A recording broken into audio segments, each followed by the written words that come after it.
group right now, and they're going to push to take ice time and to play higher up the lineup. And I think we're at a good spot right now where we expect to compete. That was Doug Armstrong prior to the season, laying out his expectations for the year. Alongside Alex and T-Bone on BK, you got BK and Ferrario here on 101 ESPN. Alex, he then continued. After saying, hey, I expect this team to compete, he went on to say not just compete, but get ahead of some of the teams that were behind or that were ahead of them previously. Well, I think we're a competitive team, and if my vision, which I keep to myself, plays itself out, then we'll have to make responses at the trade deadline if it's available, one way or the other. But I'm excited where they're at. I know they're ready for the challenge to get back and compete and push with the teams that were ahead of them last year and become part of that group, and I think we can do that. All right, so if that's what they want to do, they got to win tonight. I don't want to make too much out of any one individual game, but here's what lies ahead for the St. Louis Blues. They've got a game at home tonight against San Jose, a not very good hockey team. Now, they've been better lately, but they started the season just looking like they had been previously. They've got Macklin Celebrini. He's really good. They got a rookie goaltender they just called up. Possibly you see him tonight. So it's not the easiest task in the world, but hey, man, you got to beat somebody eventually, and this is a team that you should be able to beat on home ice. Beyond that, they're getting ready to go on a 3-game road swing in New York. Islanders, Rangers, Devils. That ain't going to be easy. Then you come home for 1 game against Philadelphia. Back on the road, 4-game road trip, Western Canada, Winnipeg, Calgary, Edmonton, and Vancouver in early December. Oh. Yikes. Oh. So this is a spot that you've got to win. You have not won a game in regulation, Alex, since November 5th. It has been 2 full weeks since you have won a game in regulation. That is 7 consecutive in which you have not won a game in regulation. It's time, dude. It is time. And when you add in all of the speculation that's out there, we got to acknowledge it, of Jim Montgomery, what lies ahead for him. I thought it was a great piece by Jeremy Rutherford earlier today over on The Athletic, talking about, hey, might sound crazy that this team could be interested in a new head coach when they just hired one. It's not. It's out there. It's real. We'll see what comes of it. If you want to put that to the side, like, you got to win a game like this. This is a game that probably needs to go in your direction. And even then, I don't think it shuts everybody up. But if you lose it, boy, does that crowd get louder. Yeah, this might seem like an over-exaggeration, but this does feel like a pivotal point of your season right now to 100%. Where you go one way or the other. Because this is a stat that always is going around this time of the year. Of the 240 teams that have been in a playoff spot since Thanksgiving and the 2005-2006 season, 76.7%. If you're in a playoff spot in Thanksgiving, you're 76% chance of being a playoff team at the end of the season. I mean, that's real. It is. Where are the Blues at right now relative to the final wild card playoff spot, they're 4 points behind the Vancouver Canucks, but Vancouver has played 2 less games than the Blues. So all right, we got a week until Thanksgiving. Yeah. So it ain't gonna be easy, brother. And this is why it feels like such an important game. If you lose in this one, San Jose 4 games before Thanksgiving. Yeah, 4-0. I mean, 25 points would put you essentially where the Dallas Stars are at right now. So that's once again the Western Conference for you. But you lose, the San Jose Sharks jump 1 point ahead of you. So like that's this position that you find yourself in right now. And I'm not saying your season's over if you lose this game against the San Jose Sharks. But what it does is it puts a really dark cloud, an ominous cloud over this Blues team going into a road trip against New York. And then 1 game at home, like you mentioned, and then one of the toughest road trips that any hockey team will tell you, Western Canada in the middle of winter or the start of winter, however you want to view it. This is not a schedule that bodes well for the Cardinals. Now, I've talked a lot about the Cardinals. We know that it doesn't bode well for them either.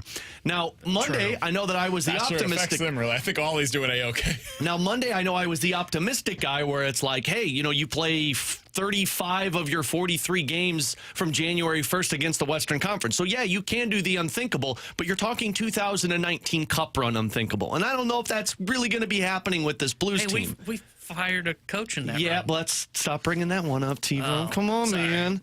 Did I not read the room? You have not won a game against the Central Division. You've won 3 games against the Western Conference.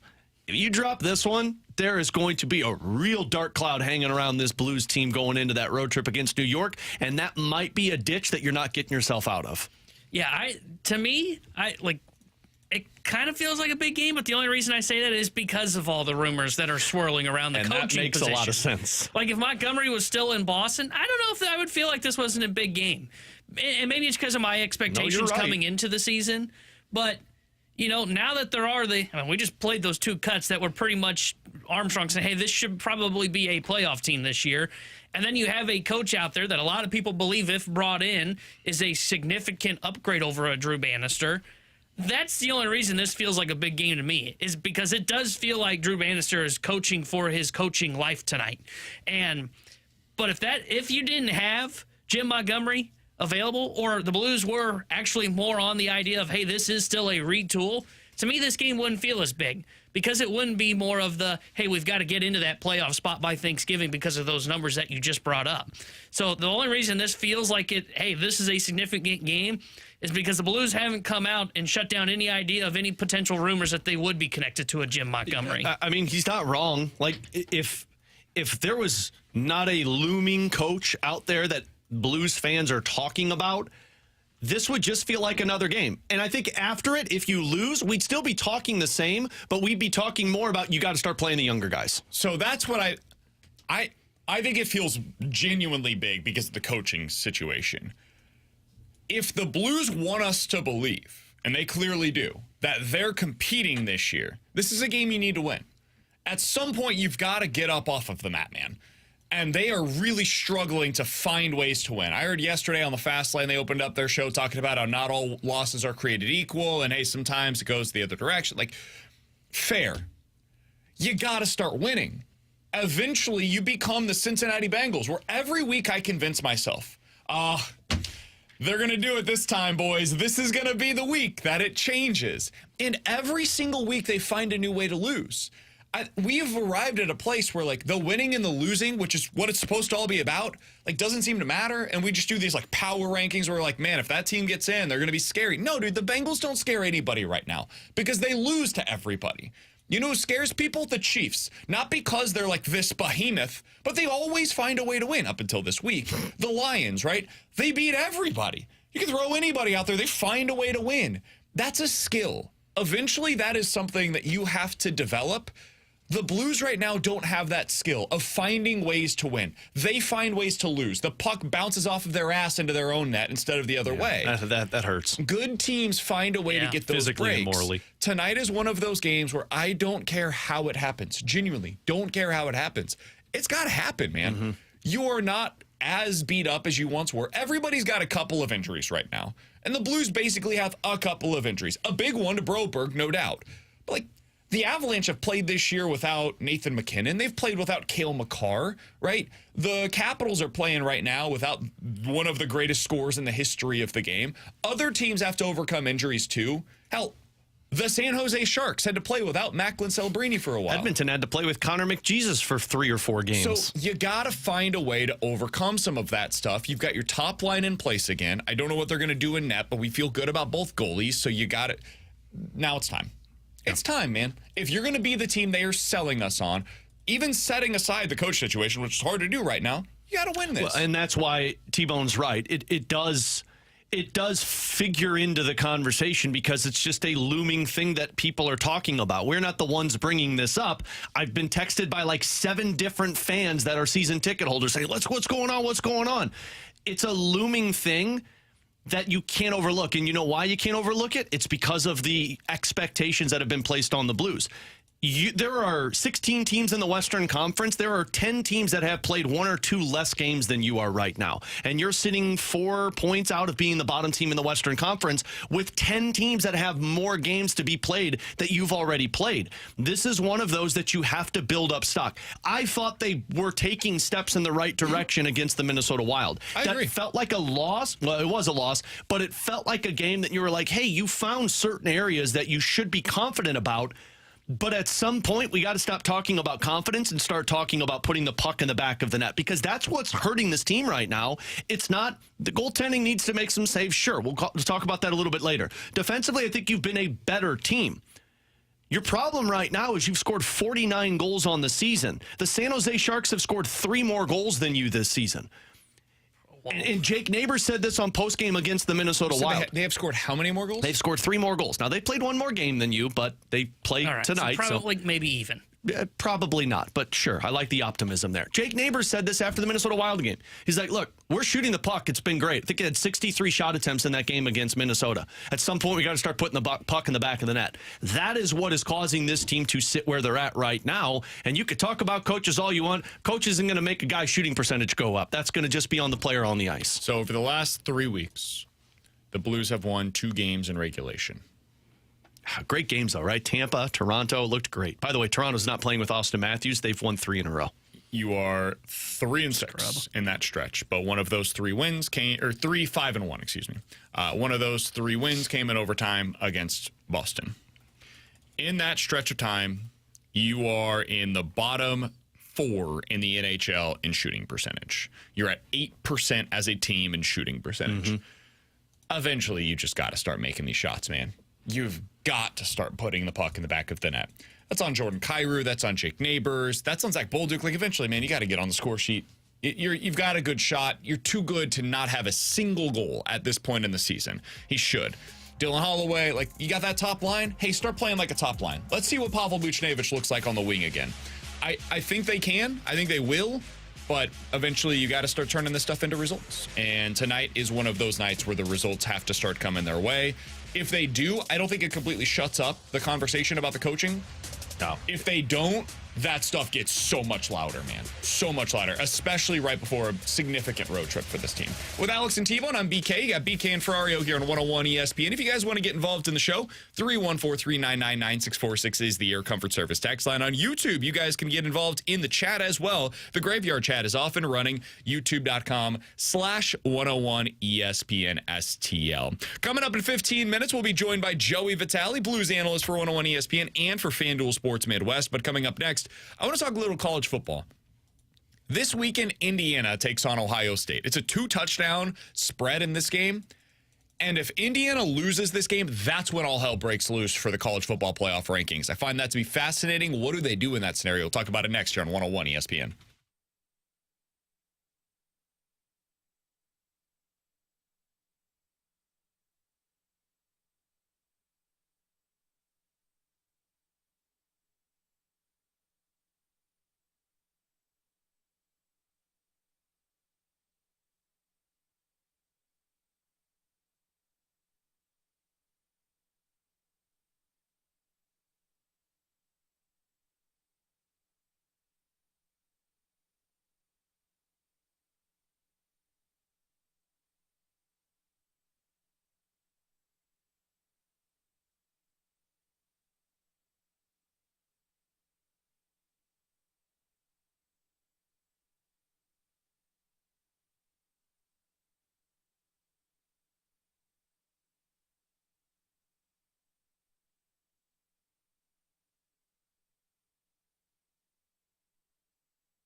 With Alex and T-Bone on BK, so college football has an interesting slate this week, and really it's one game that's going to get the majority of the national attention, and for good reason.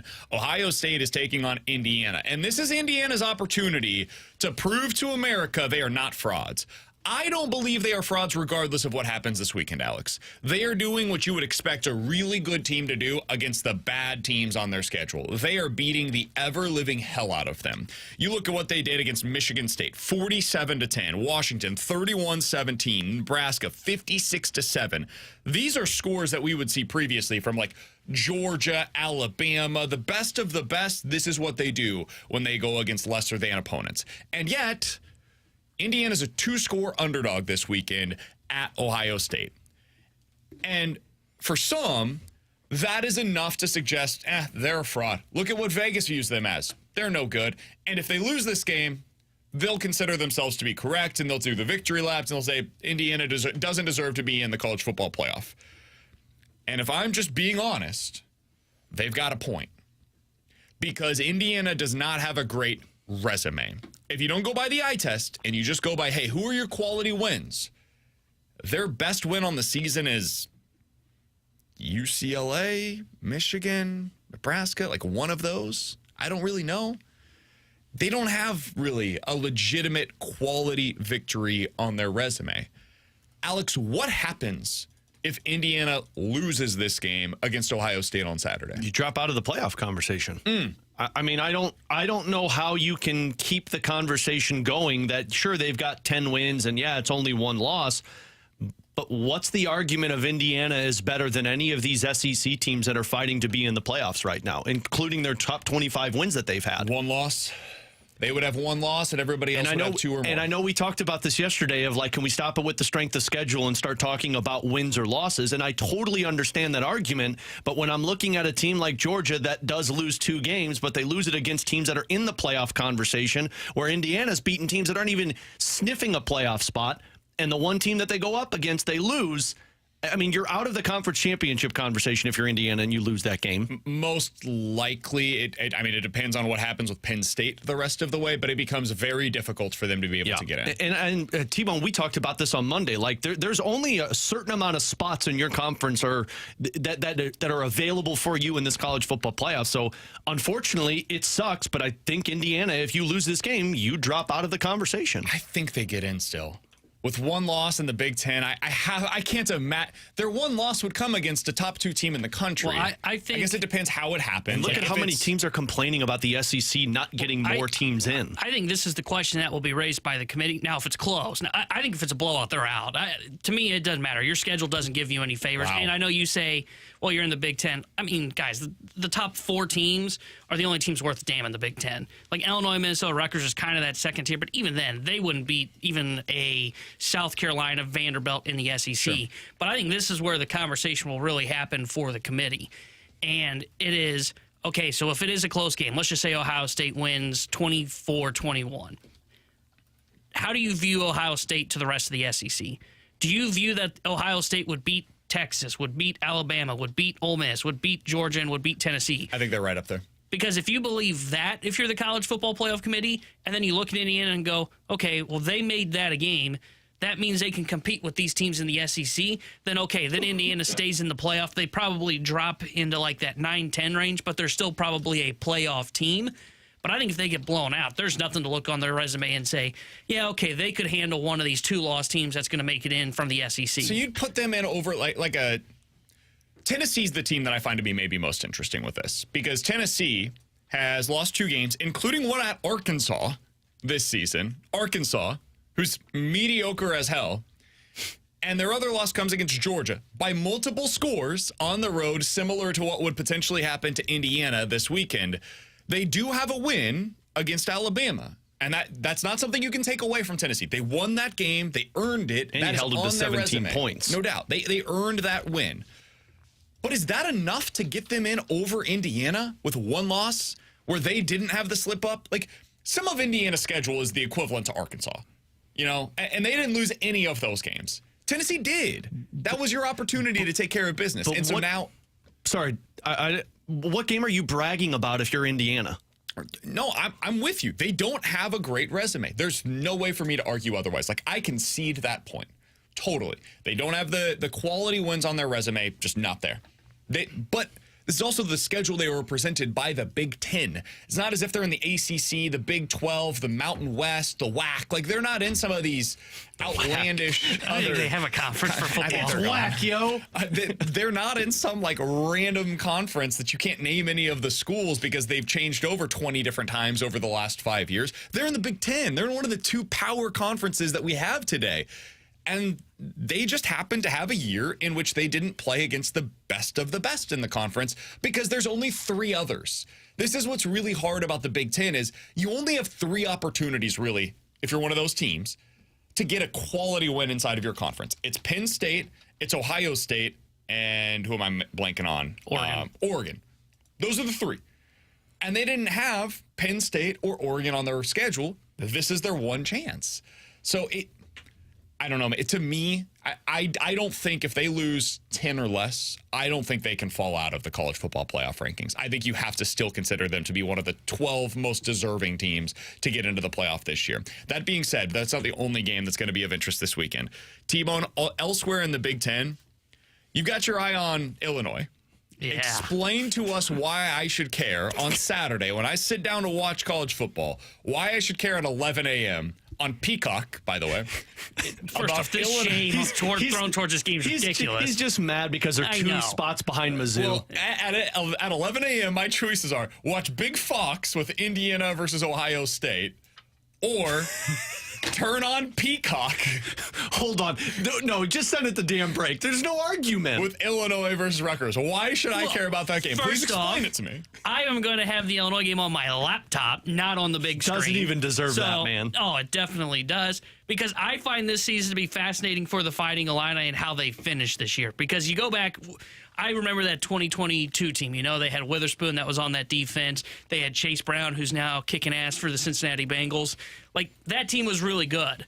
But what is forgotten about that 2022 team is that they really collapsed down the home stretch where they ended up starting the season 7-1, and then they went on a 3-game losing streak and lost 4 of their final 5 games to finish the year at 8-5. They did not finish strong. And 2 of their losses were bad ones to Michigan State. How's that freaking game? And versus Purdue. Like, those were not good losses. And then they kept it close and lost at number 3 Michigan. So, like, that loss is respectable. But they did not finish that season strong. And now you look at how they started this season, where they end up with, I think it was 3 top 25 wins based on the AP poll. Now they're not top 25 wins now. So they start the year 6-1. They lose at Oregon. They get killed by Oregon, which, again, not a bad loss because, to me, they are the best team in the country. But then they lost at home against Minnesota, who I don't think's that much better a team than them, if not, like, right in line with them. And they weren't even really competitive in that game. The score doesn't tell the story of that football game. Now they beat Michigan State. Now they got 2 more games. To me, they should finish this year 9-3. Anything that's not 9-3 for the Illini, if they lose to Rutgers or at Northwestern, to me the season will be a little disappointing because they should be a 9-3 program based on the way that Brett Bielema's got this team playing. And I think one more loss to Rutgers of any team on the road or at Northwestern would be disappointing in the way that they're able to finish the year. Welcome to my side of the aisle where 9 wins still matters in college football. It's great to have you, when sir. You don't have playoff expectations going in. It would be the first time in 17 years that Illinois has won at least 9 games of the regular season. 17 years, dude. As a program that is trying to build something that feels more sustainable, that matters. It's not college football playoff aspirations. You're totally right, T-Bone. And maybe you never get there under Brett Bielema. That's entirely possible. 90% of college football will never sniff the college football playoff. That's just the reality of being a fan of those respective teams. So what do you root for? You root for this. This is the kind of season that you're waiting for, where they give you some legitimate memories. They win some games you didn't expect them to. You fall in love with some of the players. You love the storylines and stuff. Like, that is what college football is all about. So if they're able to win on Saturday, you're 100% correct. It's a 1-point line, by the way. This is basically a pick 'em in Vegas. It's a huge win for Illinois. There's one other game that I've got my eye on that I want to discuss. We get it, man. They can get there. It's not. They've got to win. They've got to blow them out. That defense is horrific with Mississippi State. You win this game big. Texas A&M versus Auburn. Have you seen the line on this? Mm-mm. What would you guess? Texas A&M is on the road this weekend at Auburn, 6:30 kick on ESPN. What would you guess the line is for that? Should be bigger than what it is. Have you seen it? Oh, you saw it? I saw it. Oh, jeez. 6.5. 2.5 points in favor of Texas A&M. Okay. Someone's Texas just A&M trying to is get one you of to the watch most it. interesting teams in the college football playoff right now because as of today, they basically control their own destiny for the SEC championship game. If they win out, they've got Auburn this week and then Texas next week. They will have one conference loss. They have 2 losses on the season, but one of them was against Notre Dame. This is a game that Vegas views as a pick'em. I was told when Mizzou played Auburn that Auburn stinks. And now A&M, who beat the hell out of Mizzou, is a 2.5-point favorite against Auburn on the road. I was baffled when I saw that line. Might come up a little bit later on this afternoon. That is a game that I will have my eye on coming up on Would Saturday. you say that when you looked at it, you said, how can this be? We'll get to that coming up in the 12 o'clock hour. My He's Alex reaction was, "It's a Escobar on trap." BK. Coming up next, Joey Vitale here on 101 ESPN.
Tanner Hendrickson here, the Sports Center update driven by Johnny Londoff Chevrolet and Johnny Londoff Autoplex. Blues back in action tonight as they host the San Jose Sharks. And we'll have pregame coverage starting at 6 o'clock with Alex Ferrario and Joey Vitale. And then Joey will join Chris Gerber for Puck Drop at 7. And the Blues analyst Joey V will join us next here on BK and Ferrario. The Sports Update is driven by Johnny Londoff Chevrolet and Johnny Londoff Autoplex. See them at Londoff.com. Chevy, together we drive. Are you kidding me?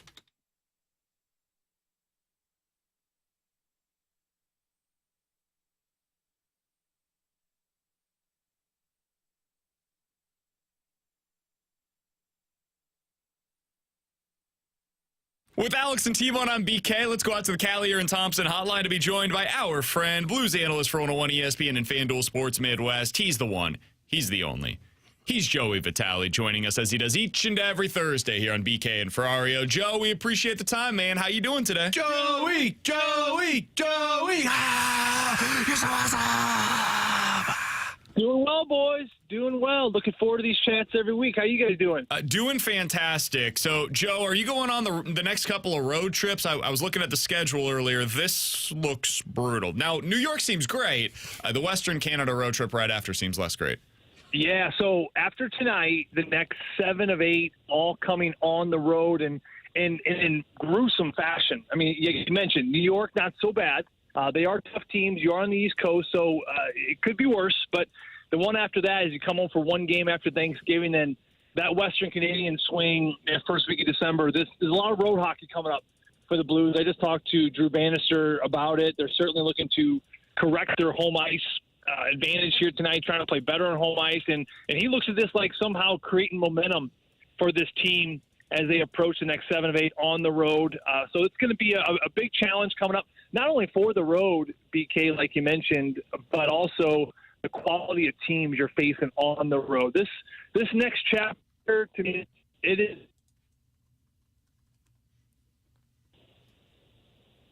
And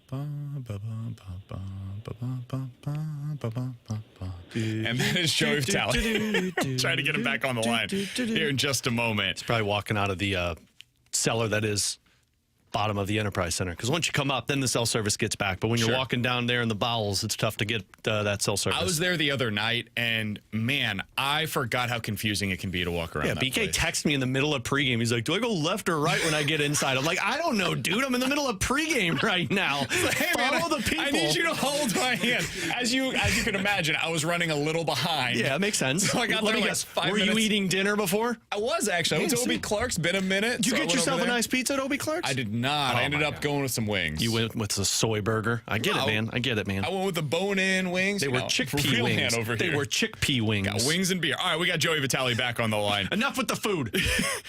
Joe, I do want to ask a follow-up to the question we were just discussing there, and it's going to be the classic broadcaster thing, right? This feels like an important game for the Blues. They have not won a game in regulation in 2 weeks now. Does it feel that way to you, or am I overreacting to this one? Well, it does and it doesn't. It's weird. I was talking to the captain a little bit this morning, and it's a bit of an enigma of the last few weeks in the sense that they aren't getting the results, and you can't look past that. This is a game of results. These players wear the results on their sleeves. We all know that. And they need some wins, and they need to start establishing home ice advantage here. They got to start being better at home. They got to start being better in front of the crowd. They know that. And the results are the results, and they're letting one slip away. The Philly game, the Utah game, heck, even last game. That's a tight game, right? In the third period, you're tied up. You're in a good spot. You got to find a way to get that thing into overtime. You just do, and they don't. So that's where, from a points perspective, not getting these 2 points or even a point. I mean, guys, there are 4 or 5 games in the probably last few weeks that they could have pushed that thing to overtime, and then it's a whole new game. So you at least get a point, and you maybe get 2. But let's say you lose all those games, but you pushed overtime. Well, that's 4 more points. I mean, look at the standings. I mean, that's the difference right now. The difference of 4 points for or 4 points against. I mean, that brings you up to the 3rd or 4th and down to 6th or 7th. I mean, that is the difference of where those games have slipped away, and that's where it's really hurt this club. But at the same time, I do think some positive things continue to emerge. I mean, one thing just really stood out last game, the power play looks great. Thomas at the point. It's the first shake-up look we've seen of this since he's been here. You got 2 one-timer threats in Buchnevich and Falk. You got Neighbors in front, and you got the bumper play in Jordan Kyrou. This power play can win you games, and it may just do that tonight. I mean, this power play is that lethal. It's got that many weapons, and right now, based off what we saw just out last game, it's a confident group. They're freewheeling. The chemistry's there. Guys been around together a long time. So it's a power play that can really start turning things in the right direction. Joe, I'm not sure if you've had this conversation with Robert Thomas yet or not, but what's the difficulty of him switching from, the normal center position? I think he was used as the bumper there for a while, to moving up as the power play quarterback on the blue line. Well, if you look at it, he was actually the flanker on where Pavel Buchnevich is located right now. So a right-handed shot, he was on his offside. So he would come up high. It was Krug last year who was in the blue line, and he would walk to his left, and then all of a sudden to his right, Robert Thomas would almost come outside the zone at times, and he would almost kind of build some speed, and he would take this puck in coming down the right side wall as a right-handed shot. So again, he's not a one-timer threat, but he was so good about, at that point, he had multiple different options. Do you shoot? We saw him do that. Lots of rebound goals last year for Jake Neighbors. Do you end up shuffling down to the goal line where Jake Neighbors could be if the shotty lane's taken away? You can do that. The other thing was with Pavel Buchnevich in the high slot, he constantly was looking for that high tip option. So the thing with Robert is it's like having a great tool in your tool belt, right? He can do lots of different things, and he has lots of variety because he sees the ice so well. But I like him at the point because now you just open up his options where now he doesn't have just 3 coming down that right side wing. He's got more. He's got right in the middle of the ice, he's got 4 or 5 different options now, including moving the puck to his left for a one-timer in Justin Falk. Joey, I'm an idiot with this stuff and others, but specifically with this. A lot. Can you think of other forwards that have served as the quarterback on their power play in recent memory? William Nylander for the Toronto Maple Leafs, he will do that a little bit, but it's more of a point. I mean, you don't see a lot of this, but the Toronto Maple Leafs will do it sometimes when Riley's get hurt. They will put 5 forwards out there with Nylander kind of submerging up there top. You can look at the Colorado Avalanche. Of course, it's Cale Makar who is at the top of the key, but they have so much motion, BK, that Cale Makar will end up on the goal line. He'll end up in front of the net. I mean, that is how crazy of a revolution those guys have been together so long. They just keep bodies moving. So actually Nathan McKinnon will be at the top of the blue line as well. This is more of a strict job where this is your job to be here and stay here. So to answer that question, no, you don't see this very often. The only time I really see it is in that revolution of forwards kind of interchanging with defensemen to get more movement on the power play. So this is definitely a different look that a lot of teams have not seen, which to me, again, I go back to the point that it could be interesting to see the fact that these teams just really have not seen Thomas and a lot of forwards at the top of the key, and it really could shake up a lot of other teams' penalty kills. And I really believe that this is one of the keys now for the Blues moving forward about how to scratch and claw for some points because the power play is going to need to improve. I always love when teams find something different, like a unique way to attack in any specific area. Joe, do you think this is something that could be sustainable? Like, is this something that Robert Thomas 3, 4, 5 years down the road it could potentially still be doing? Or do you think this is just out of necessity right now because they don't have somebody else that can do this job at a high level? It is interesting you say that. The league is always, trending in different directions. Is this the next trend to put a forward at the top of the blue line? Traditionally you use defensemen. Why? Because, they're defensemen and they're supposed to be back. They're supposed to be on the blue line. They're used to the blue line, right? One trend, one of the biggest trends that I've seen change in the last 5-6 years is how players play a 2-on-1.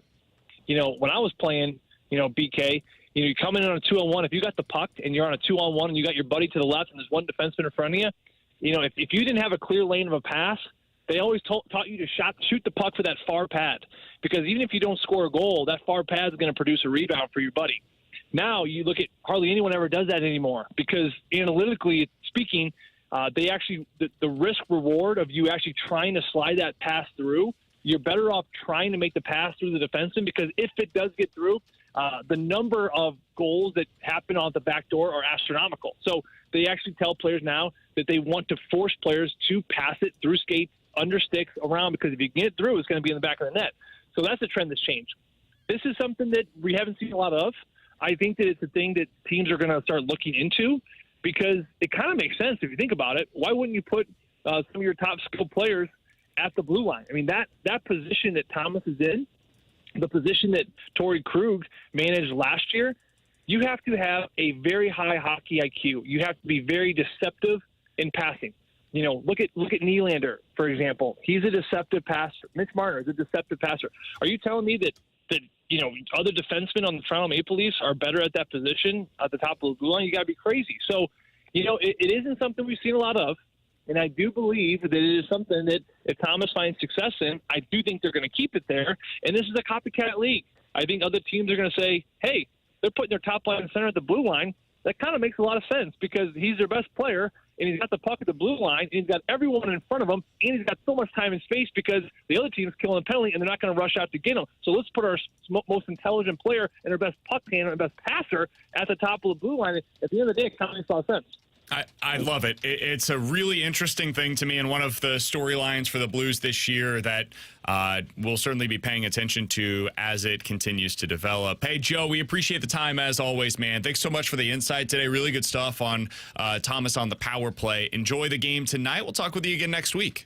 Hey, sounds good, boys. Can't wait to talk to you next week. You guys have a great weekend. Absolutely. Same to you. That's Joey Vitale joining us as he does each and every Thursday here on BK and Ferrario. Appreciate his time as always. I guess we'll have to talk to him.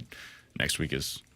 Yeah, Thanksgiving on Thursday, so I don't know. wonder I why should he have was told so him. excited You about should have next wished week. him happy Thanksgiving, man. Way to go. Yeah, I don't know if we're going to push the hit up. You're one of those. You're one of those next week. people that doesn't acknowledge Thanksgiving, right? Because Christmas You time. guys know I'm like, on Thanksgiving food, so You're anti-turkey. we don't have to go back. Yeah, I think turkey's fine. Turkey, like of all of the options, is Anti-gobbler. I mean, There it is. He got there. I was letting him do it, not me. I was just asking a question. I've got plenty to go around for the entire race. I didn't want to use the insult. I wanted to see if you just used it, so I just threw the question out That's probably why I don't like it, actually, because the kids come up to me and they gobble, gobble. there. Lucas, he's like, I find this Robert Thomas thing on the point to be fascinating. And maybe I'm alone in this. Maybe I'm overplaying. I'm always interested in when teams are like, you know what, screw it. Let's try something out. Sometimes it's out of necessity, right? Like the Dolphins, T-Bone, I don't know if you remember this, but back in the day, the Dolphins basically had no quarterbacks. And so they had like Ronnie Brown and Cadillac, not Robbie, I think it was Cadillac Williams, maybe, whatever it was. And they were in the Wildcat. And this was like the advent of the Wildcat offense in the NFL. And I believe it to be like the start of teams really prioritizing having mobility at the quarterback position because they viewed Michael Vick as just like this outlier. We can't do that. Nobody can do that. And then you saw what they were able to do, and they like won games with running backs playing the quarterback position. And it was just this neat wrinkle. And we realized after 3 weeks, you can't build the whole plane out of running a Wildcat offense, but it can be incorporated into your offense. And it was something that for the next 3 to 5 years was like a thing around the league where people would bring in your running back, receiver, whatever, to just have a direct snap. This kind of feels like that, where it's like, I don't know if this is something that long-term you want to be building this way. I have no idea. But it makes sense, dude. Like, Robert Thomas has a good shot. You need to be able to shoot from that spot. He can see the entire ice in a way that nobody else on your roster can. He's the best distributor on the team. The number one job of the guy that is playing at that position, based on the way that I understand it, is to make super quick decisions and get the puck to where it needs to go. Dude, that is Robert Thomas to a T. and be deceptive. What Torrey Krug was so great at was because he could fake a shot and everybody would think it was a shot and he'd be able to do the no-look pass to get to the one-timer. That's what made him so successful with David Pasternak. I'm really impressed It was by Ronnie this. Brown, by the way. There you go. You got there. You could have said whoever, and I would have believed you on that one. But I was really impressed by They played together at Auburn. I couldn't remember which Auburn running back. You've got a lot of versatile guys, so that when Robert Thomas, if he's towing the blue line to set things up as the quarterback, and like Joe mentioned, he can kind of go down there as the flanker and find a play. That's because then a Pavel Buchnevich can shift to the other side, and Falk can shift up to the blue line. What you don't want to be on a power play is one-dimensional. And that's what they've been the last 2 years. You haven't had a one-timer shot. You haven't had a blue line that has been effective because you don't have that one-time shot, and the shots don't really matter as much because Torrey Krug doesn't have this incredible slap shot. So you're trying to figure out what to do without a lot of tools. Like you're trying to hammer a nail with a pair of scissors right now. It's impossible. But now, because Falk has a one-time shot, because Buchnevich has a one-time shot, you've got your net front presence, and Kyrie's got a one-timer that can do in the bumper. You need somebody who can do a lot of things up at the blue line. And that's where Robert Thomas falls into play. I'm with Joe. You might not be very dangerous team right now at even strength for how low offense is, you do have the weapons on a power play now when healthy to at least climb yourself back into the top half of the league. And if you do that, Brad Marchand said this before Jim Montgomery was fired. Like, look, if your power play stinks, you're not going to be an effective team in the NHL. You got to be upper half in the power play, upper half in the penalty kill, and then you could be an effective team. And that's where the Blues could try and climb to. 314-399-9646 is the Air Comfort Service text line. Praise coming in from all angles. BK, you're a moron. The Blues have done this often for 52 years. Red Berenson played the point. Gary Unger played the point at times, going all the way Shame through. on me for not I've had remembering at the least 70s. one forward on the power play, and the Blues are not the only team to do it. No, they have not done that. My for the last apologies. 60 years. I'll concede it. 50 years. My apologies. I should have known. And You should I have need been to be looking better. at tape of Red Berenson back in the 70s. Honestly, I got to get back into the lab. I'll be better. And Yeah, you know what? you'll never see anybody work harder. Yeah, than I I'm gonna will. go. I'm gonna go study some 1972 tape of the Blues and just kind of rehash that memory bank that I don't somebody's know how texted in. one would look this up, but I would be curious. Like over modern for the last 15 years, I wonder how many guys have as a forward or as a centerman, whatever, have actually manned the quarterback position like regularly, not just out of necessity for a few games here or there, but been the guy for their team. And the hard part I'd be is, fascinated to find that out. sometimes it's situational. Sometimes you're only up there for temporary moments because then you can shift down, like Joey just mentioned, and you can threaten with your shot. It's never been, oh, this centerman is our power play quarterback. And thinking, And maybe he was, and that's super interesting that they did that 50 years ago, and now Totally. they're back to doing it again. These things are cyclical. but to say that they've always done that is just false. When you have two Hall of Famers that played for the Blues, Al McInnes and Chris Pronger, no, those guys were at the power play quarterback position. All right, 314-399-9646 is the Air Comfort Service text line. Questions and answers is coming up next here on 101 ESPN.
With Alex and T-Bone on BK, 314-399-9646 is the Air Comfort Service text line for questions and answers from the 314. Guys, not making an excuse because they blew it, but what are your thoughts on Mizzou having the 5th hardest schedule among the current top 25? What? Is that true? It's true. Mizzou has the 21st toughest schedule in the country as ranked so far this year, which among the top 25 teams, that would put them 5th. Teams that have had a harder schedule on the season include Alabama, Georgia, Tennessee, and South Carolina. In other words, the SEC. That would be my response. Yeah, typical. And I look at the games that you lost, even if it is a tough schedule, you can't get blown out by 31 points and 34 points against those teams. That game against A&M is the one that I think we'll always remember and look back on and be like, damn. Because if you were a competitive team, even if you lose that game, you lose it by 7 points, 3 points, and we're still talking about this team. Bama's explainable. Yeah. Like, it's not hard to understand how that happened. Yeah. You fell apart in the second half. You had your backup quarterback in there. Like, that happens, dude. That is totally understandable. On the road against one of the best teams in the country with your backup quarterback in. That's when it got out of hand. Mm-hmm. It was close when Brady Cook was in the game. It wasn't great, but it was close. A&M is, I can't explain it. I genuinely, it goes back to, you remember the Auburn SEC championship game, Alex? Yeah. Where they had this 3-man front. They played this 3-3-5 the entire game. It never deviated from it. I have never heard an explanation as to why they did that. And Trey Mason just ran down their throat from start to finish of that game. And I felt as if they had prepared for the wrong team. Like, it was as if they thought they were going up against like Lane Kiffin offense, and they ended up going up against Alabama or Auburn. Going up against Texas A&M, I truly believe they prepared for the wrong quarterback. Yeah. I still to this day believe that. There's nothing else that makes sense to me. I think they were prepared for the runner, Reed, and instead they got Connor Weigman. Yeah, and you couldn't adjust. Yeah, they never adjusted. So I mean, you could sit here and tell me, who was the 5th toughest schedule, and look at what they did. They're going to get to 9 wins. That's great, but you should have had, even if you have 9 wins and you lose those 2 games, it should have been close. Because if they're close, we're still talking about the Missouri Tigers as like, hey, I mean, their schedule sucks. It's that Texas A&M game that really hurts. Yeah. Yeah. Originally when you said that, I was kind of taken aback, and then you said like every SEC team's in front of them. Yeah. Like they had an easy schedule compared to the rest of the SEC. Correct. Compared to like Big Ten teams, it's a really hard schedule. Compared to Big 12, ACC, every other team in the country, you get out of the SEC, they had a really tough schedule. But compared to SEC standards, it was quote unquote easy. Yeah, and that's why it's disappointing that they will finish probably 9-3.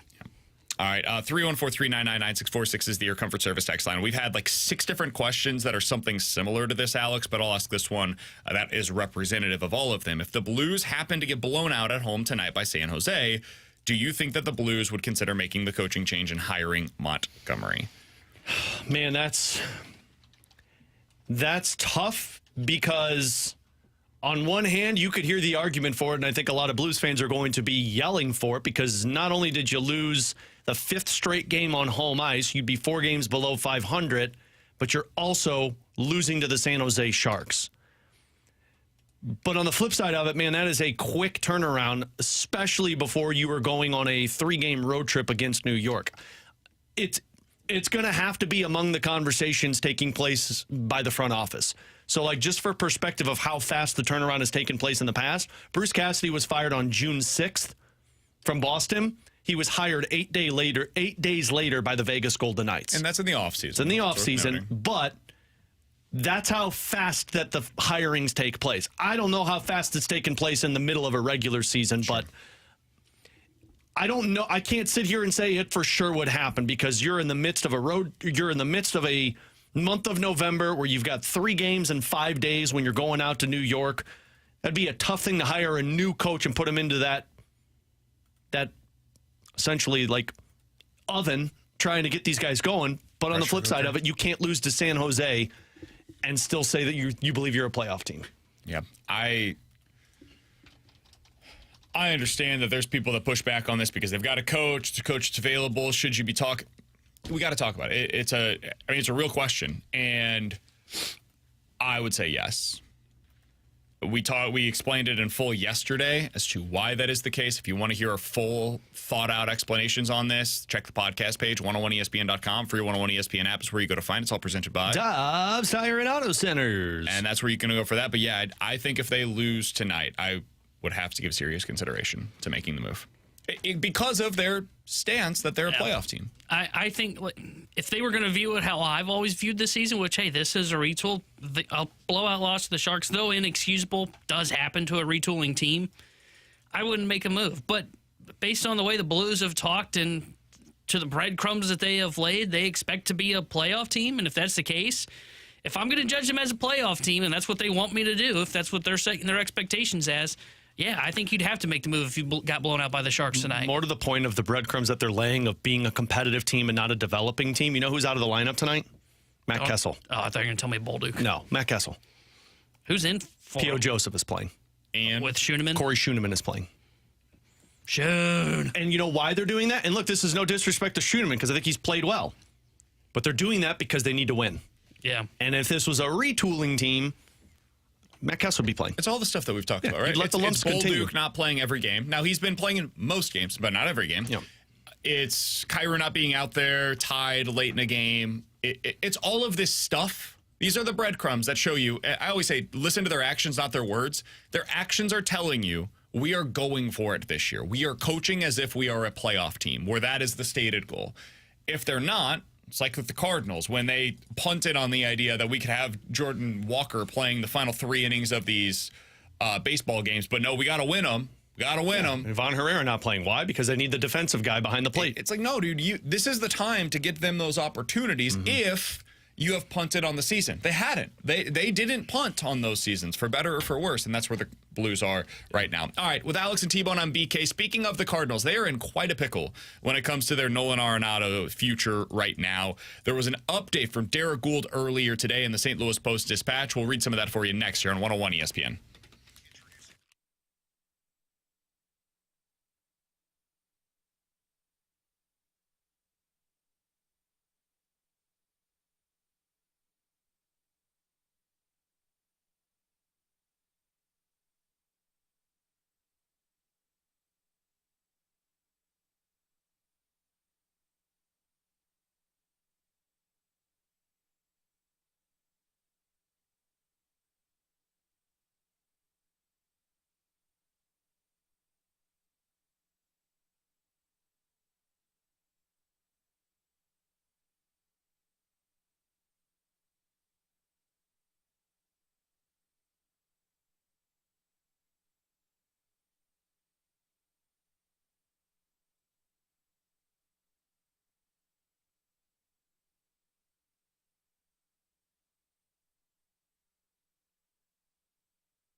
Cardinals are in quite a pickle right now when it comes to their situation with Nolan Arenado. Alongside Alex Ferrario and Tanner Hendrickson, I'm Brandon Kiley. Derek Gould had a really good update earlier today. You should read the full piece over in the St. Louis Post-Dispatch. It's got some really good context on how this situation is similar to what happened with Scott Rowland back in 2007. But according to Derek Gould, the Cardinals have continued to reach out to a few clubs and gauge interest in trading for all-star third baseman Nolan Arenado in recent weeks.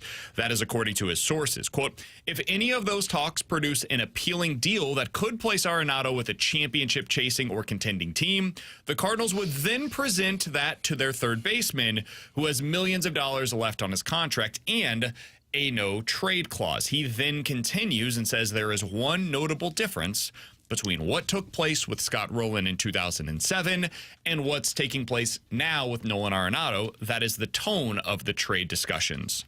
Because, according to Derek Gould of the St. Louis Post-Dispatch, Nolan Arenado has not requested a trade, which feels noteworthy. Alex, this is a situation where we've talked about this. I don't know how you make this lineup work and how you get the young guys the opportunities that are necessary if Nolan Arenado is included in the discussion. I don't say this to be crass, he has to go. Like, not for money reasons. The money appears to be fine for the Cardinals right now. They don't seem to be in like this dire situation that they were concerned about. It's about the playing time. The value in trading Nolan Arenado is playing somebody at third base every day. It's the 600 at-bats that comes along with or 600 plate appearances that comes along with having that position open now with Arenado out of the lineup. Whether that's Gorman or Donovan or Sajaci, whomever, they need that spot for that playing time. So if he has not requested a trade and there's not a championship contender that's willing to take him on that he would want to go to. And it's going to have to be a geographic championship contender because he's made it pretty clear that there were two destinations he was interested in. At least previously. Maybe he's open now to other considerations. Maybe Philly is something that he'd be interested in. Maybe Houston. We don't know. That's just the honest answer. We don't know. But if those teams aren't interested in him, the Yankees another one, and he potentially doesn't want to go to some of the places that would be interested in him, Doodle, what do you do? What happens? Well, one, you're stuck. And, I mean, this is the conversation we had with Torrey Krug last year, right? Like, before the injuries popped up, we were talking about, look, you're stuck. You made this bet, and now you got to lay in it. And I know that sounds super negative, but that's where you were. And if you're the Cardinals, well, even if Nolan Arenado isn't willing to go somewhere else and you're looking at this like, well, we got to play him, he's here. You have to still adjust with the future in mind. So you're going to have to move another piece on your roster that you thought you'd be able to get more playing time for with that injury. And I don't know who that is. You know, is it Nolan Gorman? Man, you're giving up on a potential 40 home run guy, which is not a fun thing to do. Is it Brendan Donovan so that you have all of those at-bats at second base for Nolan Gorman? You're giving up on a guy that sure seems like a heartbeat for this team. But if you're the Cardinals, if Nolan Arenado is here and you can't move on from him, you can't just sit there and say, well, we tried, now we're stuck, and so we're just going to have to live through this for 3 more years. No, your goal was to reboot the system. Your goal was to refresh the team and get back to the winning window. You might have to flip one of these younger players that were supposed to be getting more at-bats and go find a guy on the trade market that fills a void in another area to make you competitive. Yeah, I think you end up kind of in a logjam to where you're stuck with, you know, you've got Contreras, Burleson, Gorman, Donovan, Arenado. That's 5 guys for what? 4 spots? First base, second base, third base, and DH. I wonder, like, and this wouldn't help it either because now I would say, okay, well, if you put Contreras back behind home plate, Herrera becomes DH, Burleson's at first, Gorman plays at second, and you got Arenado at third, and then Donovan kind of serves as like that utility guy, which we've seen they've been able to operate with this before, where he kind of just bounces around. Okay, so Gorman needs a day off. Boom, I'm at here. Walker needs a day off. Boom, I'm in right field. Like, maybe that's the best way to go about it. That's why I was a little surprised they kind of prematurely jumped in at the GM meetings before they could make moves happen and say, hey, Contreras is our first baseman for 2025. Yeah, it's 8 players for like 5 spots, basically. It's Donovan, Gorman, Sajaci, Newt, Burleson, Arenado, Herrera, Contreras for second base, third base, left field, DH, and catcher. So you got 8 guys for 5 spots. It's just really hard to make that I would work. say It's 7. too Like much. To me, JC, I'm not worried about getting him at bats. But if you I'm need just to being get him at completely bats. honest. I understand where you're coming from of like you don't need to get him everyday opportunities. He will get at bats though. He will start a couple of times a week, and once you insert him into the mix, it becomes really difficult to get those other guys the necessary everyday at bats that you're looking for. I think it's at least 1 too many, maybe even 2 too many in that scenario. Like when you have an Arenado included, somebody on the text line said you don't have to play Nolan Arenado every day. You can just sit him on the bench and make him pinch hit until he wants to play ball for somebody else. You're not doing that. That's not happening. And that's how you look like a bad organization where other players don't want to come play for you. I can tell you right now, whether you think that's what should happen or not, that will not happen for the St. Louis Cardinals in 2025. 0% chance of it. So if we write that off as an opportunity for them, well, now you're really talking about second, left, DH, and catcher for all of those other players not named Nolan Arenado. Good luck. Good luck. Yeah. In that scenario, like, forget JC. Now you're talking about, like, one of Gorman, Burleson, and Donovan potentially not having an everyday spot as well. And beyond just not having an everyday spot, not having regular at-bats. You can't have that. In a year that's supposed to be about transition and getting these young guys opportunities, you have to get them those chances. So this makes things really difficult, man. And if you're in, we said it previously, this is the #1 priority for John Mozeliak this offseason. This is maybe the only priority for Mo this offseason because you can do other stuff on top of this, but this is the thing. The #1 thing that has to be done prior to opening day. Helsley can be dealt with at the deadline if needed. Prefer not to have to wait that long, but if needed, you can. You can figure out all of the other juggling of the lineup and everything. You can figure out Steven Matz. You can figure out Miles Michaelis. All this stuff can be handled in season.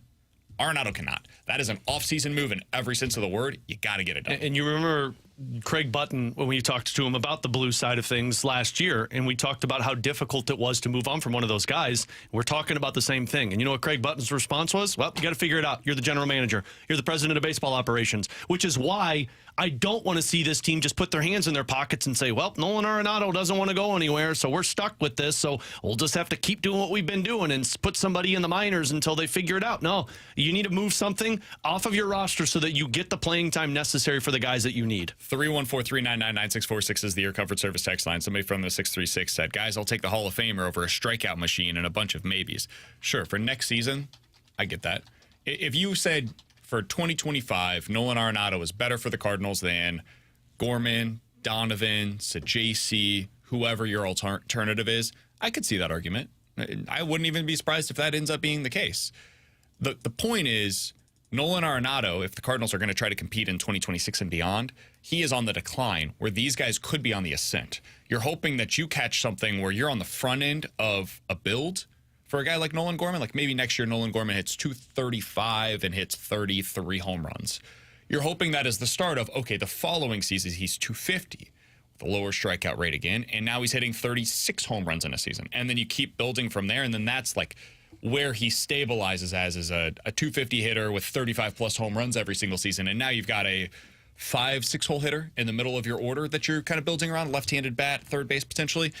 That's what you're doing with this, is you're trying to find out what you have internally before you then go and add from the outside. So that's why you've got to move on from Nolan Arenado. And I said previously, I'd be open to the idea, even if not excited about it, that you need to attach Ryan Helsley to Nolan Arenado to be able to make this all possible. Depending on what the offers are for Ryan Helsley, I think there's going to be a point in time now that we have this information where you have to seriously consider, okay, what do we need to do to tie this in? Like, do we need to trade Lars Nootbaar and Nolan Arenado together to the Dodgers, who have an opening in the outfield, to make something like this possible? Those are things that the Cardinals are going to have to consider. You're open to trading Nootbaar now? I've been open to trading Noot. Oh. I think it comes down to... I would prefer not to, but if you need to do something to open up playing time, I'm open to it. I think it comes down to Newt, Donovan, and Gorman. One of those three. See, I'm not trading a young... I would prefer not to. I'm not trading a young guy. And, like, if that means, like, you're stuck with Arenado, and again, this comes back to the conversation. This is where we differ. I'm not attaching Helsley to Arenado, and I'm not trading a young guy that I think can be a part of this young core. And that's where, like, it is tough-ish for Thomas Ajacey. Man, he probably is in AAA again next year, if that's the case. And you know what? There'll be injuries. Man, He'll what come a up here at wasted some season time. if that's the case. Yeah, well, what's the whole point of the season? It was to refresh your team and build the young players. Well, I was still getting the at-bats for the guys that I think the Cardinals organization really cares about, that they need answers on, which is the guys that I think are potential starters in a big league lineup. I don't think Sajaci falls into that category. I think they would tell you he does. I think Sajaci falls more in the Luke and Baker range. And we agree that Luke and Baker's not a guy that is on this organization. He's more Alec Burleson's range. Yeah.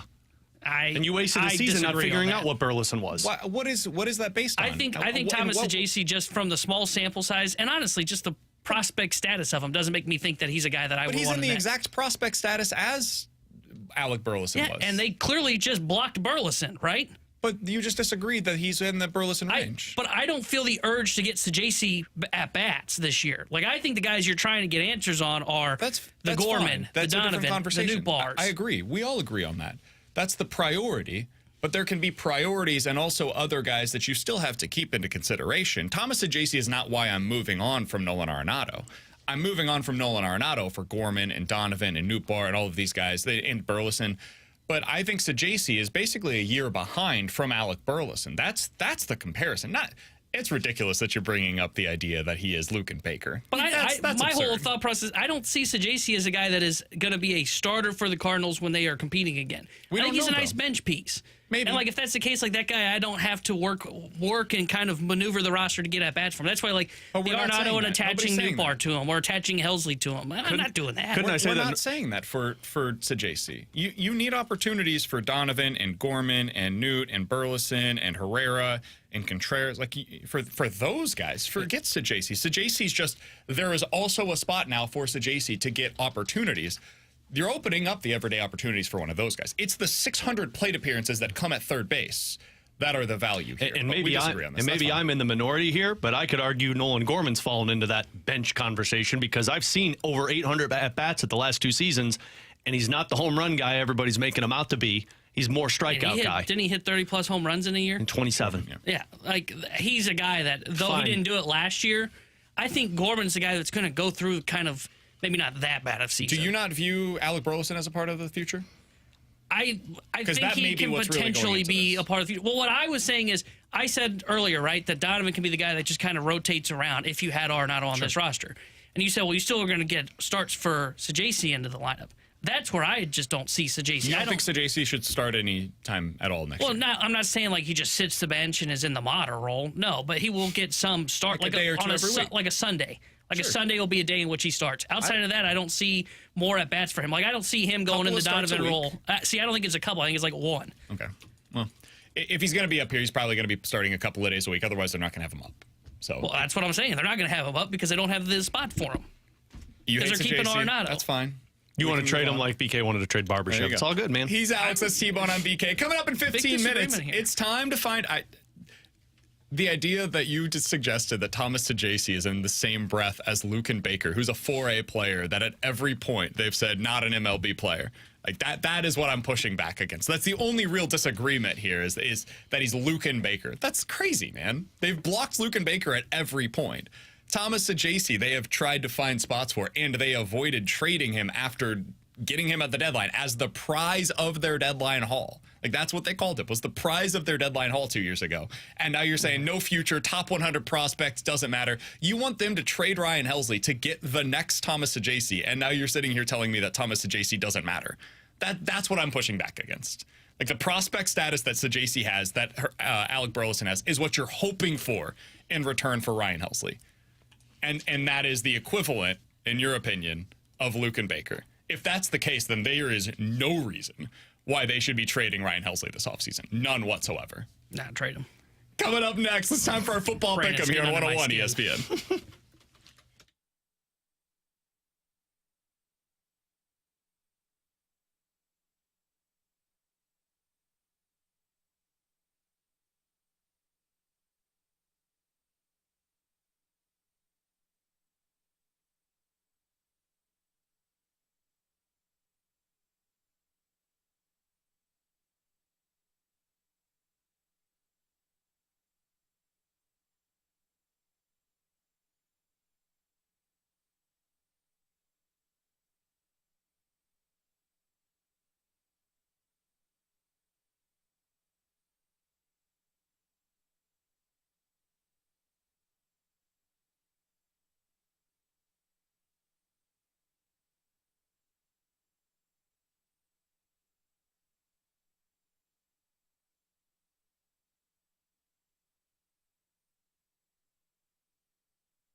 with Alex and T-Bone on BK. Just for full disclosure, me and T-Bone are great. No, I don't know about that. The intensity in the room was very. You know how I get myself to relax after an intense argument with Big Bird over there? He hasn't stopped locking eyes with me, so he's pissed at you. I take some deep breaths and I just go, remember, he's BK's definitely an wrong. idiot. Yeah, he's definitely wrong. BK's an idiot. Here's the thing. I was going to say it, but it just was too tense. The tone wasn't great. I know. He was defending a 203 batting average from Sajaci and like a 557 OPS from his 20-game sample. Hold on. Doug Burleson did the same thing 2 years ago. You know where BK got wrong. You know where BK got me? And go back and watch it on the YouTube channel.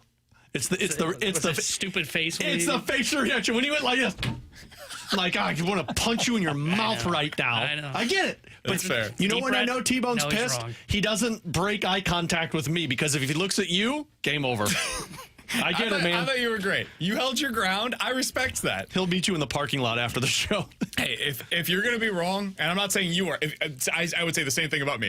If you're going to be wrong, you might as well go down with the ship, man. T-Bone, you remember in Anchorman 2 where they just all swarmed him in the parking lot? I'm with you, man, if you want to go down there. The nice I thing don't know is, if I remember as much from Anchorman 2. Not as good as the first one. It wasn't as good, but the end scene was great. we've now found a fault line on this show where T-Bone is anti-Sajaci and I'm pro-Sajaci. So now I'm a Sajaci guy, which is something we can use for the show. Shocker. He's got a big nose, too. Oh, come on, man. I don't know that you can say that. Hey man, I don't pull the insults in. Okay? All right, it's time My for bad. a football pick'em. Tanner is in a really good spot right now. He's got 10 points. I know BK will be wrong here, too. Well, this is one you can be confident in. He's got 10 points so far this month. He's finishing it out strong. Alex and I, meanwhile, are on a tenuous situation. Just jockeying for last. We both have 5 points, and we really need a good week. So, T-Bone, kick us off. By the way, we're doing it today instead of a Friday. We do this every single week on Fridays typically because T-Bone's out tomorrow, so we want to get his picks live and in person. I took tomorrow off after the last segment. Hey man, I might take it off too. My 1 point play for this week, I'm not going to lie. If I were close to you guys, I probably don't put this one on the board this week. Okay. Because this team truly stinks offensively. Defensively, though, they've been competitive with a lot of teams. They lost to Georgia by 1 point. They lost at Tennessee by just 10. They beat Ole Miss on the road. And this weekend, they travel to Austin to take on Texas, who has looked a little off ever since Quinn Ewers has returned from his injury. So give me Kentucky plus 20.5 points at Texas. I do not think they will win this game. I don't think they will pull off the upset. But I do think they can keep this within 3 scores. So I like Kentucky on the road at Texas plus 20.5. I love it. I actually really like that pick a lot. I like that. I mean, Make it your 3-point play That is then. way too many points going up against Texas. I've said it all along. I don't know what evidence we have that Texas is this behemoth. It hasn't been on the field so far this year. No. It's really their resume from a year ago and the idea, Texas is living on the same thing that Missouri is. They're both living on the fact that last year they were both really good. Yeah. And because of that, you think of them as what they were a year ago. More so, obviously, for Texas than Mizzou. But that's what it's all about. So I like that pick a lot. Alex? I'm going to the college football slate. Wow. Wow, desperate. It's the 1 point play though, so it's good, but my 3 and 2 are the more important. You were only way off in your college game last week. They're totally off, but that's fine. This one, I am going to go with the underdog, and I'm taking Indiana plus 13 points. Oh. I don't think Indiana wins. I think they keep it close. I think this is probably a touchdown, maybe less loss by Indiana. But because it's so competitive, and again, I don't think Indiana's great, but I also don't think Ohio State's very great. I think this is going to be a tight game. I like the fact that it's a 2-score underdog here for Indiana. I think it's going to be a 1-score game, so them plus 13. Alex, before the show today, we were talking about our picks. Not like the specifics, because we don't reveal those until we get into this segment. You guys are hearing them the same time that we are. But we talked about one game that we were looking at, and it was the Thursday night football game, which is on the board for us this week, and it normally is not. It's available for us, though, since we're doing it on a Thursday. Steelers at the Browns. Steelers are a 3.5-point favorite in this one on the road, and I am taking the home team, the Cleveland Browns. Dude, I was going to take the Steelers, but I was reading something in the break that says that the Steelers are winless on the road against divisional opponents. On Thursday night. On Thursday night, yep. They are terrible on the road, Thursday night football against divisional opponents, and it goes beyond that. They've been bad in Thursday night games under Mike Tomlin, especially on the road. This feels like a classic letdown spot for the Pittsburgh Steelers. Last week, everybody buys in. They're going up against the Ravens. Suddenly, they're one of the best teams in the AFC, a legitimate Super Bowl contender. I think they not only fail to cover the spread, I think they lose outright in this game. And I think they might lose outright the next 2 games because they've got the Bengals next week as well on Sunday on the road. I think they end up 8-4 after these 2 games. Steelers still a really good team. Not up there in the same class, though, as the legit contenders in the AFC. In my opinion, those are the Bills and the Chiefs. I've got the Browns plus 3.5 Thursday night football against the Steelers. Boy, you guys have more cojones on that 1-point play than I ever would. That Ohio State Indiana game. I have no Thursday night games just always scare the crap out of me because it is such a short week. Yep. And like Cleveland's just genuinely really bad. My 2-point play, guys. I'm going to the NFL slate on Sunday. Guys in Tennessee, well, Nashville's not known for football this year for their NFL team. That team's given up. Give me the Houston Texans, minus 7.5 versus the Tennessee Titans. Texans have had a weird year, I get it, but Tennessee, they clearly have quit on the season. I think this is going to be a blowout like we've seen Tennessee get blown out in the past, so I like Texans minus 7.5 at home. I was hoping that the Jaguars were on the board this week because I feel that way about them, where it's like, hey, whatever the spread is, I'm willing to take it right now. If they've got a solid team on the opposition, they will end up losing by that. I don't know if I feel that way about the Titans. However, L'Jarius Sneed is out for this game. Nico Collins appears to be fully back this time around instead of last week where it was like kind of back. I don't mind that at all. Yep, I wanted to go with that one, but man, Texans have burned me so many times this season when it's more than a touchdown spread, so I've stayed away from it. I'm going to a smaller spread in the NFL. I think the 49ers are in a do-or-die situation right now. Now, I know their division is still open, and right now you're talking about Seattle, Arizona, the Rams. They're thinking they're the better team. But against the Packers, and I know the Packers are coming off the bye, Jordan Love a little bit healthier, but it's +2 for the 49ers. I know it's in Green Bay. The 49ers have continuously kept games close. Whether they lose or win, I think this one's going to be another tight one. I think the Niners win this one straight up because their defense has been keeping them in football games. I'm concerned about their offense. But again, do-or-die mode for San Francisco. That's my 2-point play. And you got it at +2? +2 for 49ers. Yep. The weather there concerns me. Yeah. Supposed to be nasty this weekend. There's already snow that has hit Green Bay. That means it's coming here. That is something Snow that game. concerned me a bit about it. I didn't have enough faith, but it was on my list of potential games. All right, I mentioned this one earlier. Going back to the college football side of things, I don't get it. It doesn't make sense to me. 2 points for your boy, boys. Explain to me how Texas A&M is a 2.5-point favorite against Auburn. Somebody please do it. You'll find out on Saturday. Doesn't make sense to me. All I need is a 3-point win on the road by Texas A&M against a super mediocre Auburn team, and I cover the spread. Love it. Give me Texas A&M minus 2.5 on the road at Auburn. I don't feel like I need to explain it any further. This one felt like stealing candy from a baby. I'm going to Vegas. I know that they built all those big buildings for a reason. This is the type of game they lose on. I think it's because Mike Elko doesn't even know who he's preparing for. Did you see his press conference earlier in the week? He was asked a question of like, hey, how do you avoid a letdown spot? Because they got Texas next week. And he said, no, we're focused this week on Texas. I mean Auburn. Oh, boy. Oh, it's a trap, ladies and gentlemen. And that's why I got 2 points. A trap. The trap is between New Mexico State and Texas. If they had just played LSU and then next week is Texas, totally agree.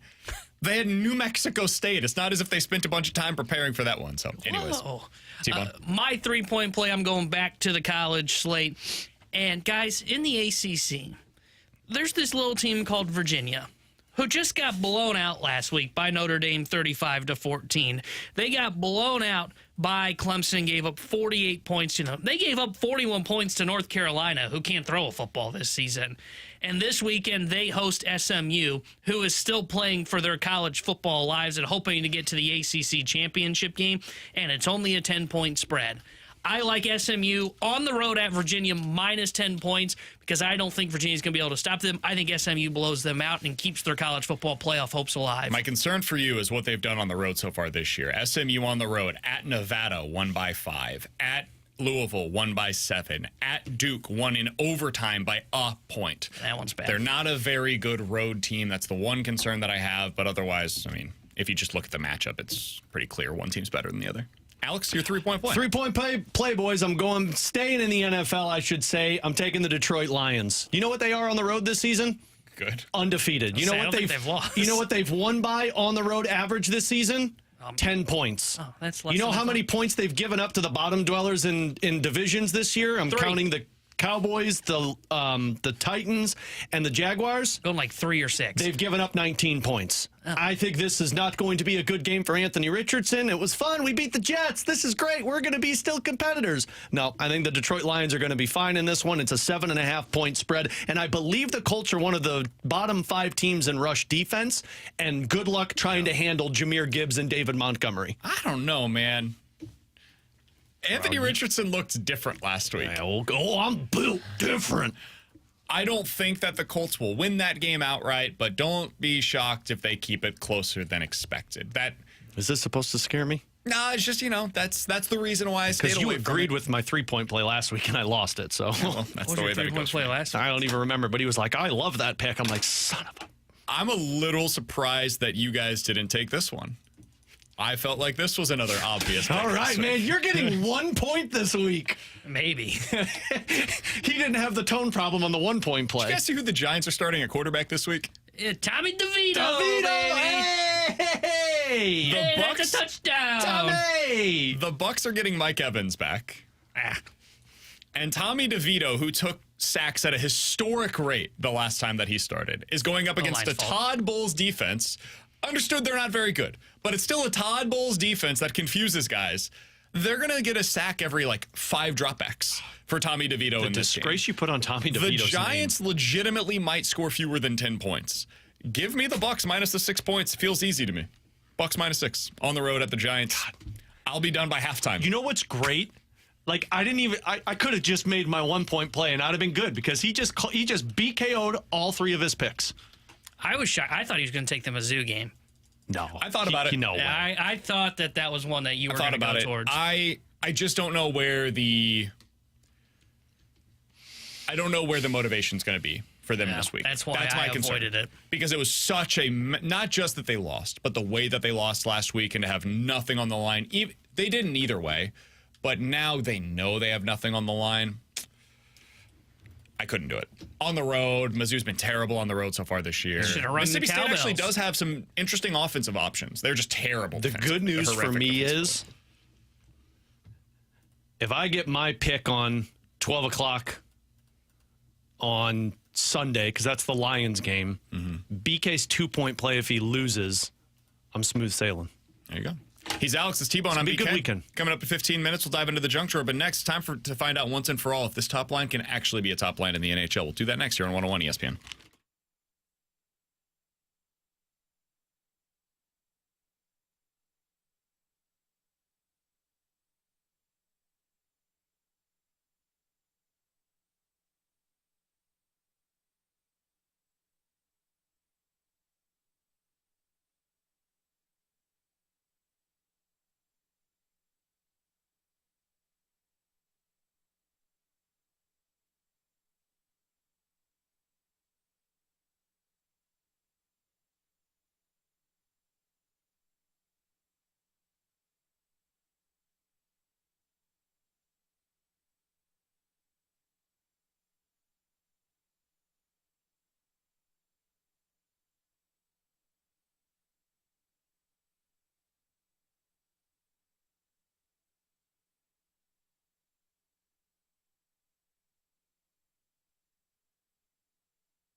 Tanner Hendrickson here with the Sports Center update, driven by Johnny Londoff Chevrolet and Johnny Londoff Autoplex. Blues back in action tonight as they host the San Jose Sharks. We'll have pregame coverage starting at 6 o'clock with Alex Ferrario and Joey Vitale. Then Joey will join Chris Kerber for Puck Drop at 7. The Sports Update is driven by Johnny Londoff Chevrolet and Johnny Londoff Autoplex. See them at Londoff.com. Chevy, together we drive.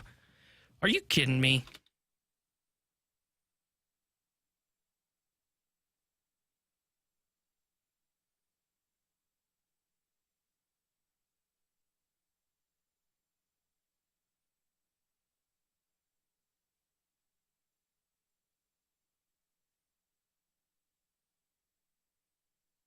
It's time to find out once and for all if this top line can actually be a top line in the NHL. With Alex and T-Bone, I'm BK. Alex, they've gone with Robert Thomas, Jordan Kyrou, and Pavel Buchnevich over the last couple of games. I thought in the last game they were great. They looked like the best line in that game, and that includes Kaprizov's line, who had an excellent game himself, but I thought Thomas was awesome. Booch looked like he had a new lease on life after not being at the center position. Probably real happy. And Kyrou, I know that I'll disagree with everybody. I'm out on an island over here, but I think Kyrou's been really good this year, and I thought he was excellent in that game the other night, other than, the moment that everybody points to.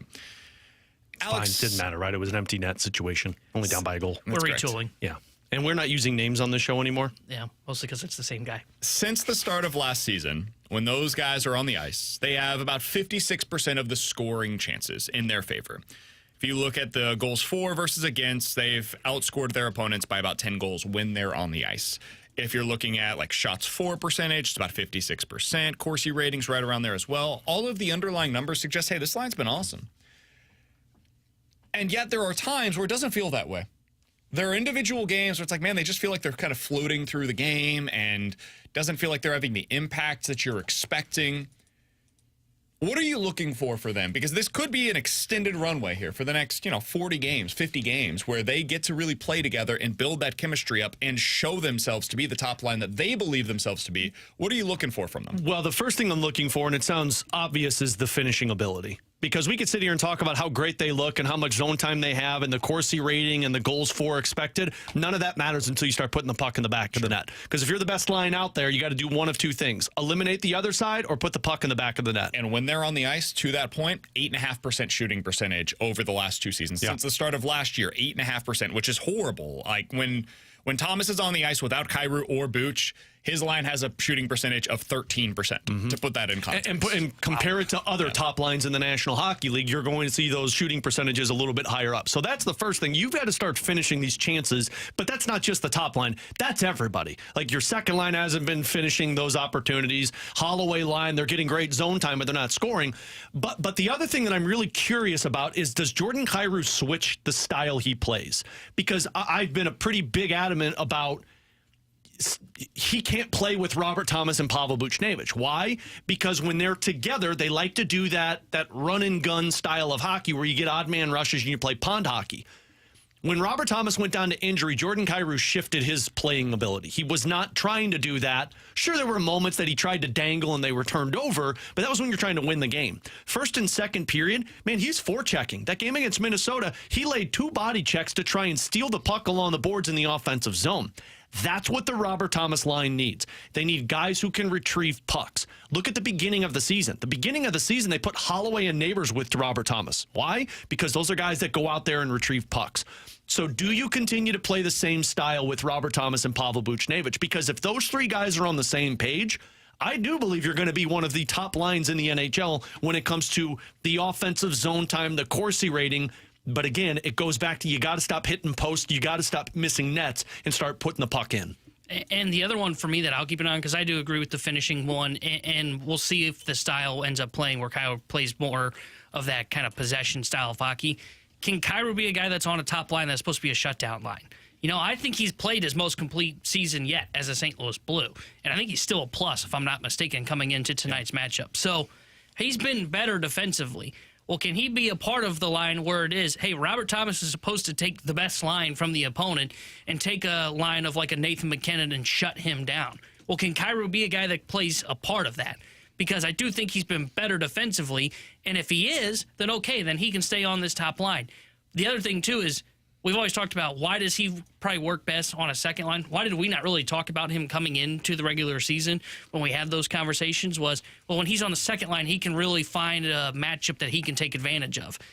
Does he still have that kind of impact if he is on the top line with Thomas and Buchnevich? That I don't really know. And the reason I brought up the defensive one is we looked over the last 3 years in the office prior to the show, and they've given up more high-danger chances than what they have created offensively. So that's why I do find it a little interesting to see with now that you're in that first year of that complete game of Jordan Kyrou, does that change for the St. Louis Blues, or is it still the same? So that didn't fit my my narrative that I was filling out there. So you noticed I kind of hopped over I noticed that one stat kind of got cherry-picked away. Yeah, I did not mention the high-danger chances. I did mention the scoring chances. High-danger chances are actually in favor of the opposition when Booch, Thomas, and Kyrou have been on the ice over the last couple of seasons. In other words, they're not going to those quote-unquote dirty areas, which I wouldn't expect them to. Like, think about the players that are on the ice, right?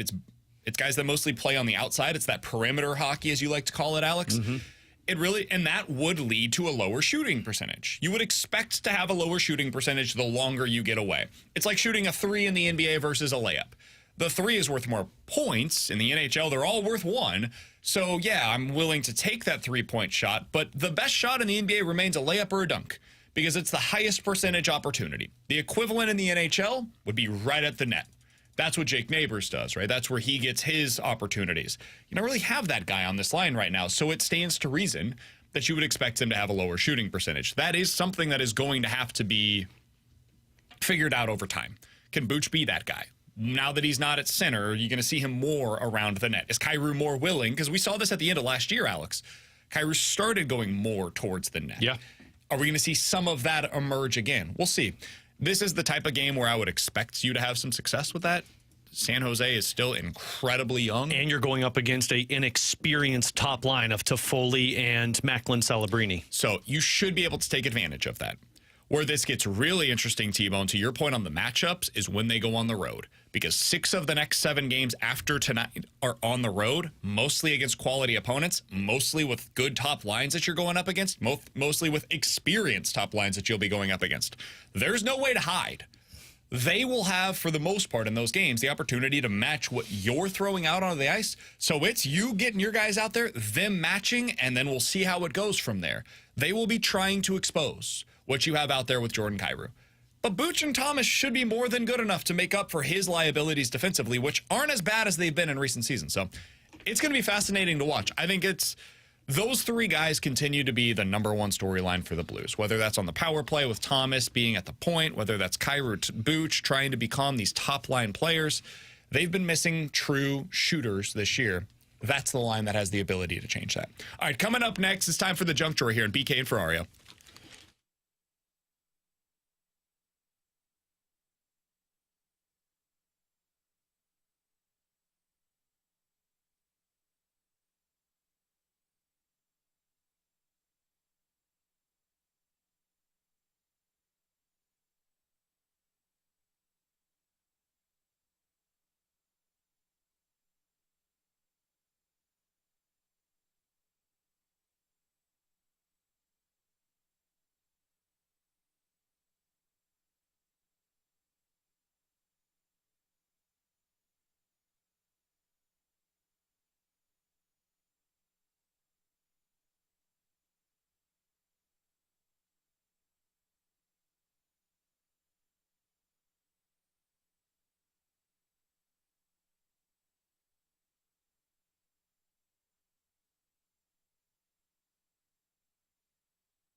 With Alex Ferrario and Tanner Hendrickson, I'm Brandon Kiley. It's BK and Ferrario here on 101 ESPN. It is time to dive into the junk drawer.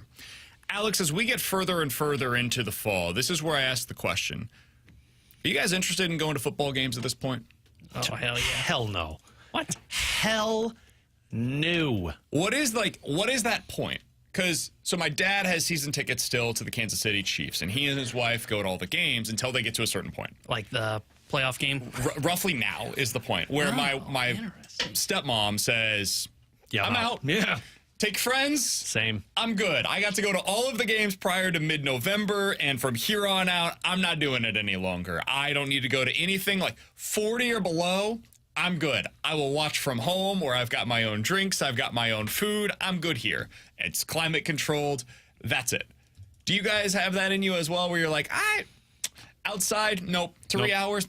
Not for me. Nope, that's where I'm at. You could come to me and say, like, I've got tickets to go to this game. What's the wind chill at? Because if the wind is going to be blowing absurdly and it makes it 10, 20 degrees colder, no, I'm out. I'll watch it at home. They've made football so... They've made it so available to where you feel like you're at the game that I don't need to go to the game. Like, I know it's all about the experience, and I get it, but, like, that's why I had a chance to go to the Winter Classic in Minnesota. I'm not going to that.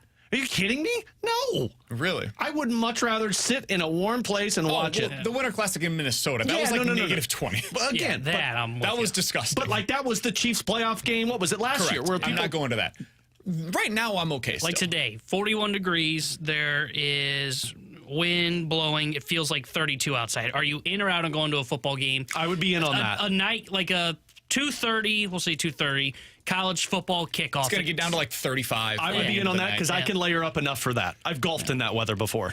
When it gets below 30, that's when I'm out. That's where I'm at. I think that's about my cutoff. I felt yesterday, so you guys know I'm a runner. Everybody in the LSN. He's a runner, not a fighter. It's true. Remember that, T-Bone. Until T-Bone punches me in the face, and then I just get over here. Because he's a Dodger. We are about 2 weeks away from me being done with the running. Me and T-Bone are going to start working out together, Alex. Yeah. Just like that podcast you guys are going to be putting together. Yeah, we got the dad pod coming soon as well. It's probably going to go about as well as that. Look, man, with 17 kids in my house, I have very limited time to exercise, and it's typically about a 30-minute window when I wake up in the morning, and if I don't do it, I'm out. So me and T-Bone are going to start going right after the show. The boys hitting the gym. We can do a vlog. That. I'll believe that when I see it. Yeah. What's up, YouTube? T-Bone guys. Here. Yeah. T-Bone just getting swole. Getting yoked, baby. True or false? BK is the guy that sits on that leg press machine that does this. Dude, do you think that I've ever done a leg press? Totally Have you seen him. my legs? That's totally him. He's like, I got to work on my now, my BK's leg the guy closing ability. BK's the guy that turns up the treadmill to max and just does a sprint. Now that is in play. Yeah. That one in play. If you guys go, I'll come out there while T-Bone or BK's doing that, and I'm going to bring a banana peel and just throw it on the treadmill and see if he avoids it. Will you hold the camera and record it for our blog? I'm not recording your Instagram stories of you guys getting all I know is if together. I go outside and my beak starts dripping and it freezes at any point in time, I'm out. Okay. That's when I know no more outdoor games for me. You need to stay away from outside for how much you cough these days. He's Alex. That's T-Bone. I'm BK. Coming up in 15 minutes, we'll play a game of Believe It or Not. You guys give us a scenario. We will tell you if we are believing it or not here on BK and Ferrario. But next, should the Cardinals be doing what the Kansas City Royals are considering this offseason? I promise this isn't a hometown team. They're actually doing something really interesting. We'll talk about it next year on 101 ESPN.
All right, so the Royals are doing something interesting, and I promise I'm not just saying this because it's Kansas City. I'm saying this because it's like pretty solid move. They're making Brady Singer available, their number 3, number 4 starter, to basically everybody in Major League Baseball. With Alex Ferrario and Tanner Hendrickson, I'm Brandon Kiley. It's BK and Ferrario here on 101 ESPN. They're not being quiet about this. There are rumors everywhere that basically any bat that is potentially going to be available, hey, Brady Singer's involved in this conversation. The first one that came out was Jonathan India, the second baseman for the Cincinnati Reds. The Royals have apparently started to negotiate a potential trade that would include Brady Singer coming from Kansas City and Jonathan India going to in return. Alex, this is the kind of move, not specifically for Singer, because I'm not sure that's what the Cardinals are looking for right now. I think Quinn Matthews, your hope is that he becomes Brady Singer, but cheaper, younger, maybe a little bit better.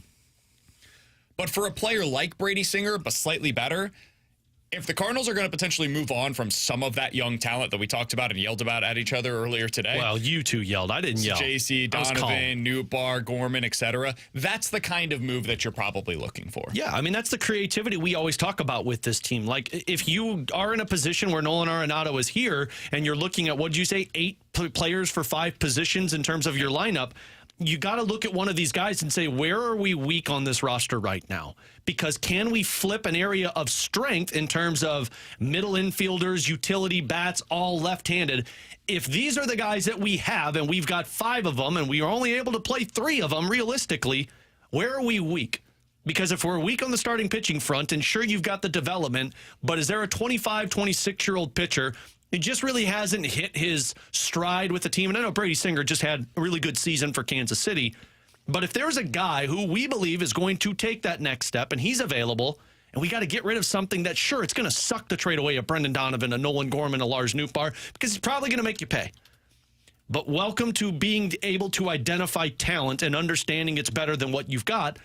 You pounce on this because this makes your team better. Sure, you get rid of something, but you're relying on the other pieces that are the same spot. So the players that the Royals are reportedly at least talking about in return for Brady Singer are Taylor Ward, 30-year-old outfielder for the LA Angels, previously a top prospect. He's been productive over the last few years. Not a great player, but a consistent 20 to 25 home run hitter, bats like 260 on average any given season, 10 to 15% above league average offensively. Good player. Not great, but good player nonetheless.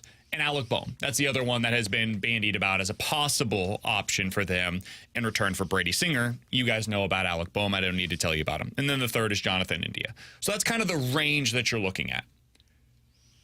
Who do you think on the Cardinals would fit into that range? Like, who are the guys that we're talking about that would be similar to Taylor Ward, Alec Bohm, Jonathan India? Brendan Donovan. Right? I think it's and Donovan. maybe Lars Nootbaar, depending on how another team views him, because we've talked about how he could be a really good leadoff hitter or a number 2 hole hitter, but he's got to stay healthy. But if I'm a team, Brendan Donovan. Would you be willing to trade Brendan Donovan for a number 3 starter? Because that's basically what this is the equivalent of, Is right? it a number 3 that has the chance to be better? Or is he just, at best, he's a number 3? Number 3 with upside. I would not as a number 1, Yeah. but like a number 3 that in any given season, I'm trying to think of a good comparison for this. Would Merrill Kelly be somebody like that? I mean, that's I think older. He doesn't really fit into the I think criteria. it's probably, you tell me, you are the Royals guy, so you know Brady Singer better than I do. Kind of like what Sanchez of Philly is. Christopher Sanchez, viewed as a 3. A little bit, yeah. But he goes on stretches where it is, holy crap, look at him. Brandon Pfaadt, another guy, pitches as a 3. Sure. 3 or 4, but there are stretches where, like in a 10-game start sample size, you'll look at it and go, oh my gosh, look at his stuff. He looks unbelievable. Yeah, probably something similar to that. The other thing, he's 27, previously a first-round draft pick. He's got all of the pedigree that you could possibly ask for. Like, there's a lot to like about Brady Singer, but he's had a very up-and-down career in the major leagues. He's had 2 good seasons over the last 3 years and 1 year where it just really couldn't have gone much worse, and a lot of that was batted ball luck that didn't go his way. But he's like a 15% above league average pitcher at this point in his major league career. So a legit number 3 starter, like Michael Wacha type. Wacha's probably the closest thing to Brady Singer in their rotation. Wacha's just older, more established at this point in his career, so they're going to go with Wacha instead of Singer, it appears, and they'll use Singer as that guy that can potentially get them the bat that they're craving. The reason why I bring this up is because that's what the Cardinals are going to have to offer to get this kind of a pitcher. They'll have to offer Donovan, Nootbaar, potentially Gorman. And that feels like a lot to get a number 3 starter. And this is why, for me, this offseason, I'm not sure I would do this. I'd explore it, see what's out there, go to the Mariners specifically, say, hey, what are you guys looking at? Is Wu available? Is Miller available? Is Castillo available? Like, what do you got here? What are your plans with your pitching? And when they say, no, we're the Mariners, we're going to continue to be terrible offensively while we have 100 different starting pitchers. And then you just point and laugh and be like, ha, exactly. You're us on the other side. Then you probably say, okay, then let's find out what we have internally, and then we can make the decisions. At some point, as a team, speaking of the Cardinals, you can't keep holding all of these things close to the chest and being like, we don't want to give any of them up. At some point, you got to trade it, because you're just not going to be able to play 8 guys in 5 positions unless you're moving other pieces off of it. At some point, you're going to have to trade something away to bring in something that you're short on. And that's why I mean, I get it. You don't want to do something like that and watch him go on to pay and pitching breaks. But I also could sit here for the next 5 years be talking about, but what if with Brendan Donovan, or what if with Lars Nootbaar? And the next thing you know, he's never the same guy, and you missed the opportunity to trade him to get something that could have helped you.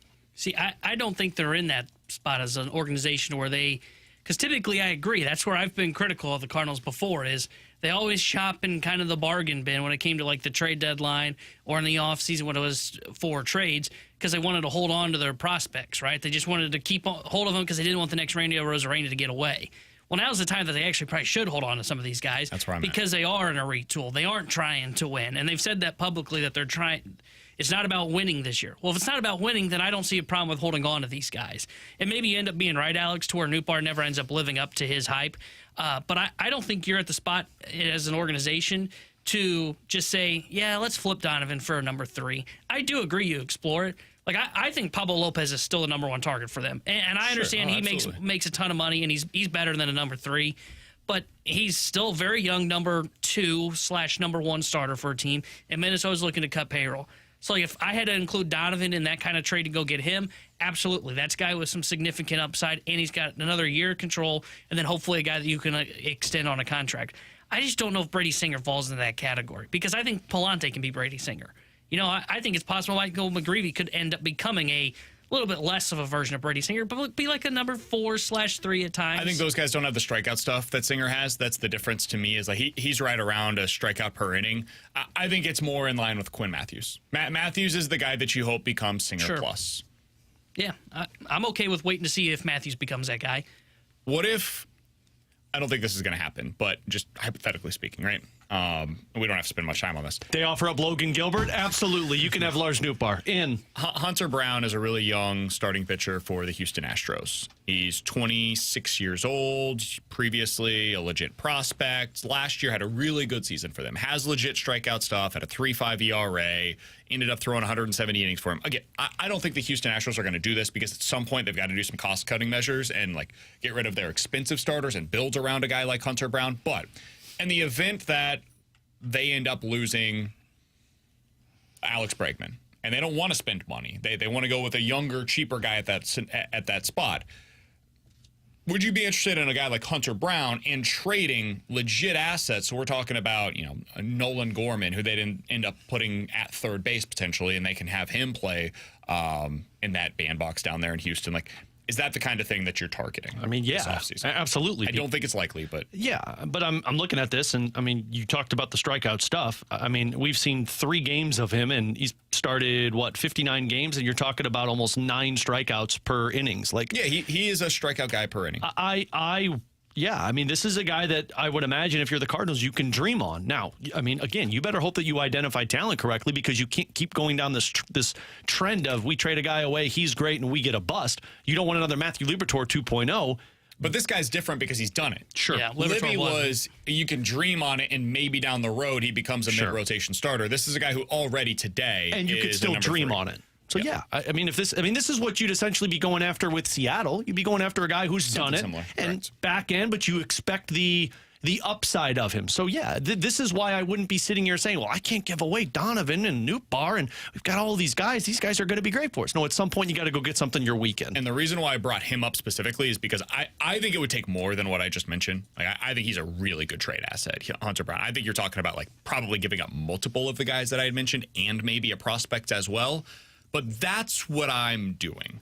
If I'm going down this path of like trying to get better in my rotation, I'm really pushing because I feel like they have already built the depth in their organization pitching wise to have a back three in their rotation. Like Quinn Matthews, Palante, McGreevy should be a worthwhile 3, 4, 5.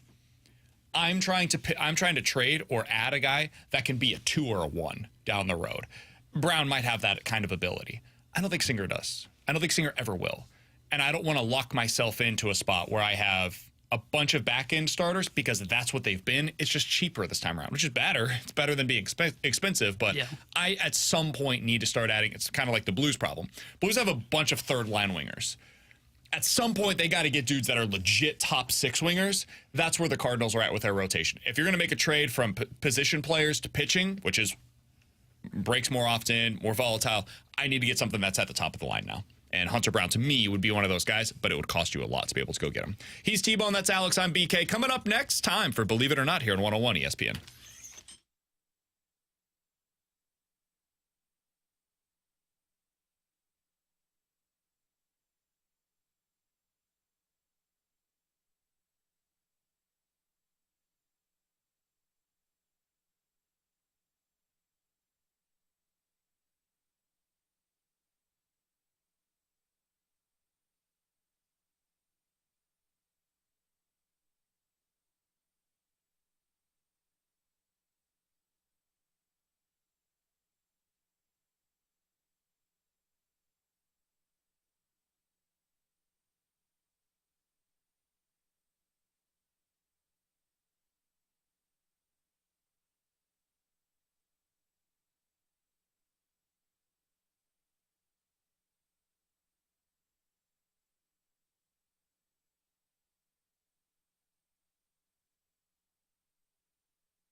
Coffer's back, boys. Believe it or not, I'm walking on air. I never thought I could feel so Free. We're flying away on a wing and a prayer. Who could it be? Believe it or not, it's just me. 314-399-9646 is the Air Comfort back. Service text line for Believe It One or of the Not. top 10 songs in American history. Just need BK to call next time he does it. You guys give us a scenario. We will tell you if we are believing it or not here on 101 ESPN. All right, boys, let's start out with this. Believe it or not, by the end of the weekend, we will be talking about the Chiefs, the Bills, and the Texans as the top 3 teams in the AFC. Oh, man, I'm not going to believe this. Even if the Ravens are sitting at 7-4 and the Texans pick up that win, I'm still going to say people are talking about the Ravens being one of the top 3 teams. Reason I bring this up is because the Ravens are on the road on Monday night against the Chargers. Steelers have that Thursday night game against the Browns, and the Texans could whoop up on the Titans. That's all fine and dandy, but that offense for Baltimore is still going to be one of the tops in the AFC, and that's why people are. And you're going to have the guy who's more than likely an MVP unless he just completely combusts.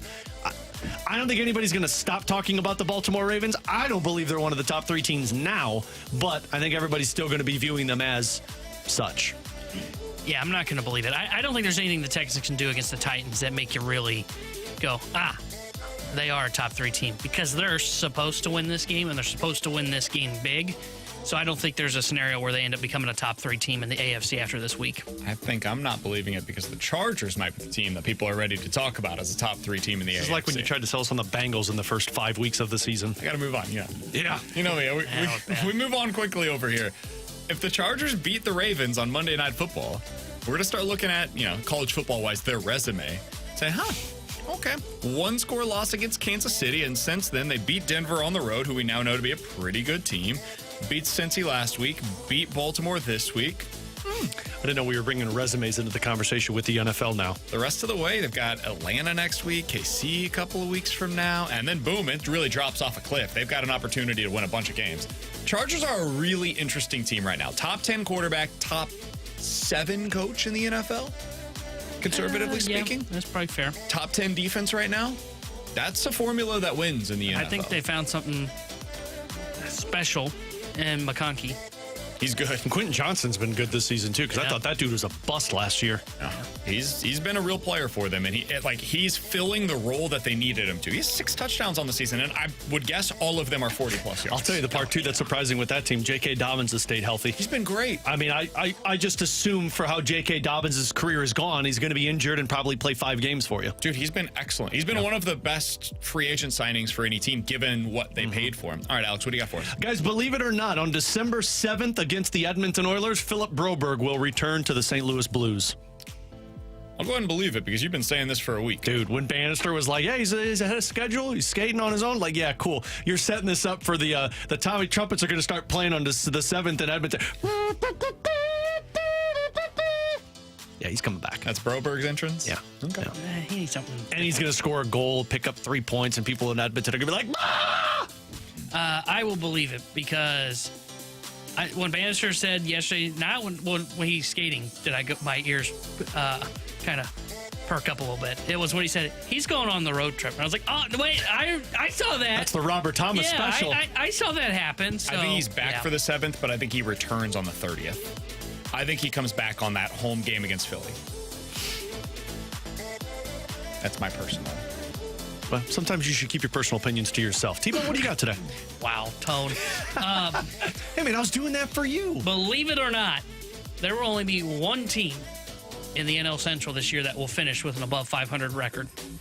I'm not, just because it's so hard to only have one team in a division. And we do this every year where it's like, oh, the Central's really bad. And then there's like 2 teams of like, oh, where'd they come from? There's going to be multiple. We were right on the NL this year. Yeah, I think the Reds are going to be above 500. And we can say what we want about Milwaukee, but until they show me that they're bad, I'm going to still believe that they're going to be good. Even 2 years, like not this past season, but the year prior, there were 3 different teams in the NL Central that had an above 500 record. It was the Cubs, the Reds, and the Brewers. And that was the year that the Cardinals were just atrocious. So I'm not believing this just because there's so many games that you still have to play against your own division. It like mathematically becomes really hard to not have another team that ends up getting to 500. So I'm not going to believe this, but like true talent wise, yeah, I think it's going to feel that way. I don't know who's trying to win this division. What's Milwaukee doing? Because they've got Willy Adames, who's just on the market right now, and there seems to be zero connection of him coming back to the Brewers. I understand every year they find a way, but like Devin Williams might be traded this offseason. Willy Adames gone. At some point, there's that critical mass of you lose too much talent that walks out the door, and they become an 85-win team instead of a 93-win team. That could very well be headed their direction this offseason. Is it crazy? I mean, you just brought that up. So when I first say this, it's going to sound like, what is he smoking over there behind the board? Is it crazy to think that the Cardinals might have the best talent returning from a season ago? Thank you. Yes. Yeah, it is. No, it's not crazy. Yeah, it is. I don't know that they will have the best team, but if you're looking at talent, it's entirely possible they're the most talented team in the division. Cool, but who are we talking about? We're talking about a couple of dudes who have not done it consistently. You're totally One right. dude that has been bad for you 2 straight years. I would have said the same thing about the Brewers going into last Sure, but season. like if I But think they got a track record of guys who you don't expect to be good to show up. Kinda. A lot of the guys, though, that had shown up for them prior to last season were guys that you expected to be good, like Christian Yelich, Willy Adames. They had guys that were consistent track records that performed as expected, and then they would find a couple of other ancillary pieces every year that would supplement that talent. The Cardinals do have going into next year some guys, like I think Mason Wynn is just a good player. Wilson Contreras is a good player. Brendan Donovan, good player. Lars Nootbaar needs to stay healthy, but good player when on the field in recent history. They've got some dudes that can hit, and they've got guys in their rotation that I trust more than most of the rest of this division. So I'll play my part. No way. I'm also a Cardinals homer, as you guys know. You're hold on, I'll do the BK. You're crazy, man. Hold on, just wrap That's my just head. when somebody calls Lucan Baker the same as Alec Burleson and Thomas DeJacy. I never That's threw crazy. Burleson's name under the What bus. is that? Yeah. 314-399-9646 is the Air Bad Comfort Service branding. text line for Believe It or Not. I need that. Where's that? Here, I can throw some water coffee on you if you want. I don't know what we did with that bottle. They got rid of it. Believe it or not, Jim Montgomery will still be unsigned this time next week. Not believe it. I forgot what podcast it was I was listening to. I think it was either Ferraro and Dreger or it was the Bar Down podcast. But one of them said, like, this guy's not going to be unemployed by Friday.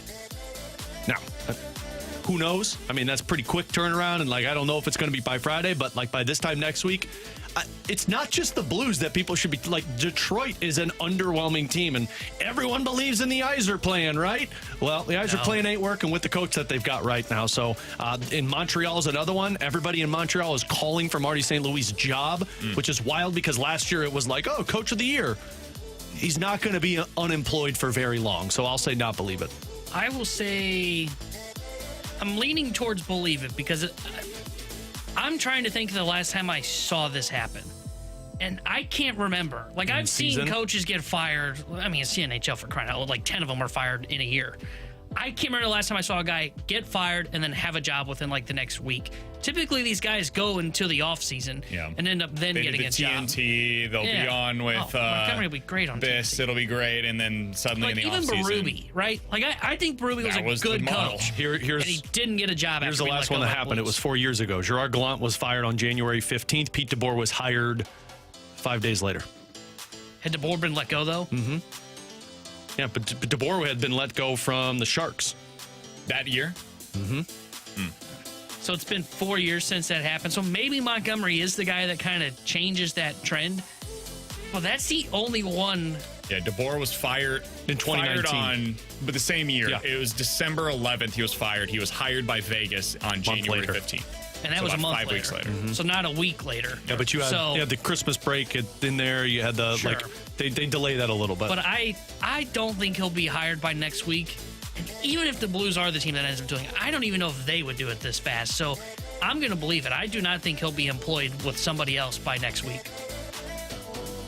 I don't think next week, especially because of the holiday. I think that maybe plays into things here. Oh, man, with Canadians don't negotiations celebrate and whatnot. Thanksgiving. I hear you, but that could play into it. I think before January 1st, he's signed by another team now. So If I'm Drew and I get a phone call on Thanksgiving, I'm not answering that.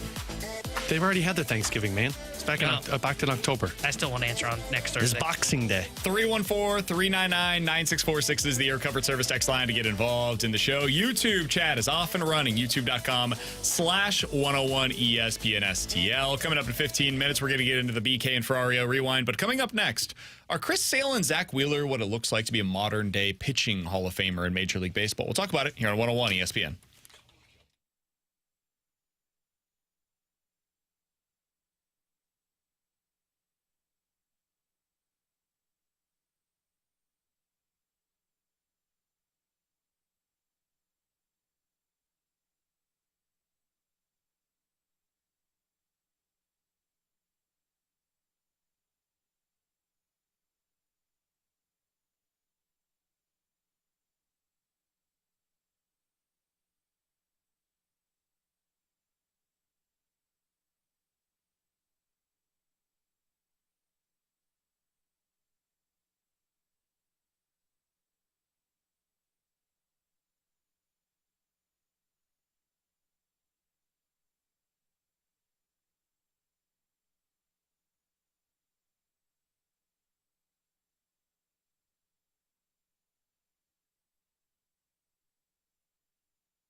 Tanner Hendrickson here with a SportsCenter update brought to you by Saliga Heating and Cooling. Blues back in action tonight as they host the San Jose Sharks. We'll have pregame coverage starting at 6 o'clock with Alex Ferrario and Joey Vitale. Then Joey will join Chris Carver for Puck Drop at 7. This portion of the day is brought to you by Saliga Heating and Cooling, an independent American Standard heating and air conditioning dealer.